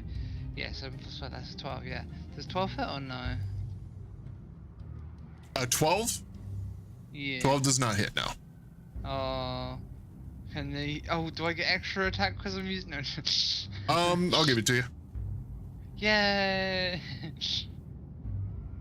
You've been patient. That's 17 +5. Enough. That's 22 then. That's 22. Enough. What was the damage again? 2d8. 2d8. 2d8s. 1, 2, 4 damage. 4 damage. Oh no. All right. Well, hey, this is the dude's getting harpooned after he literally just pulled a fucking crash test dummy act against thin fucking air. That's fantastic. So, if nothing else, it's emotional damage. Yup, absolutely. Insult to injury. So I am just cheered 80 bits for this. Let's go. Let's go ahead and roll for you, Trips, shall we? And let's do it with advantage. There you go. You got a 19 with the Riz, my friend. You got 19 on that roll, Trips, and also the party now gets an additional. Again, thank you, Trips. Let's see. So it'd be 18 points. That'd be 26. There we go. You've recuperated a nice little chunk of the points just from Trips. Thank you, Trips. Grassy ass. All right, later. You have a great rest of your night, bud. So I need to raid out here. Do we have a suggestion for whom to raid, preferably within the D&D community? Definitely someone. Definitely someone. Okay, it's a great start. Great start. 100% pick a person. Does Baldur's Gate count as D&D or okay? I do have one person, Palm Lobo. Are they a VTuber? I believe so. All the better. Baldur's Gate would destroy. Yes, they are, and they are. Yeah. Why does it keep getting bigger? Every day I consider downloading it, and the download size increases, and I feel less inclined. Still worth it. It's gonna take up over half of my storage that's remaining. I know, I want to play it so bad. All right. Palm Lobo, POMLOBO. Yep, I put the link to it in the. How long have they been going for? About 4 hours. Okay, hopefully they can you listen in on them, make sure they're not rating out right now as we speak. Yeah. Just to double check. Yep. So for those of you in chat. Yeah, no, they seem to be good. Okay. So for those of you in chat, make sure you copy this message, okay? This is for the subscribers. But you can, if you're not a subscriber, just copy the text in the middle where it says Lemon Raid, Lemonites Charge. 'Twas I who had intercourse with the dragon. What's up, Hugs? How you doing? Just absolute psychotic commentary up in here, like, ha! I banked the dragon. Let's go. All right, so we're gonna go ahead and I can go ahead and set it up, nerdy. Don't worry about it. Palm Lobo. We're gonna raid out to Palm Lobo. Make sure you show some love. Copy that message, paste it on over there. If you're a subscriber, do the whole thing. If you're not, just copy the little message in the middle. Appreciate you guys being here tonight. It's been a lot of fun. I really enjoyed math, dungeons and math here. Dungeons and clickety clacky rocks. Let's go. But we're gonna head out. So for those of you in the D&D group here, you feel free to stick around for a minute to decompress anything. I'm gonna do my outro, and yeah, love y'all. We'll see you on Wednesday. Okay. Bye.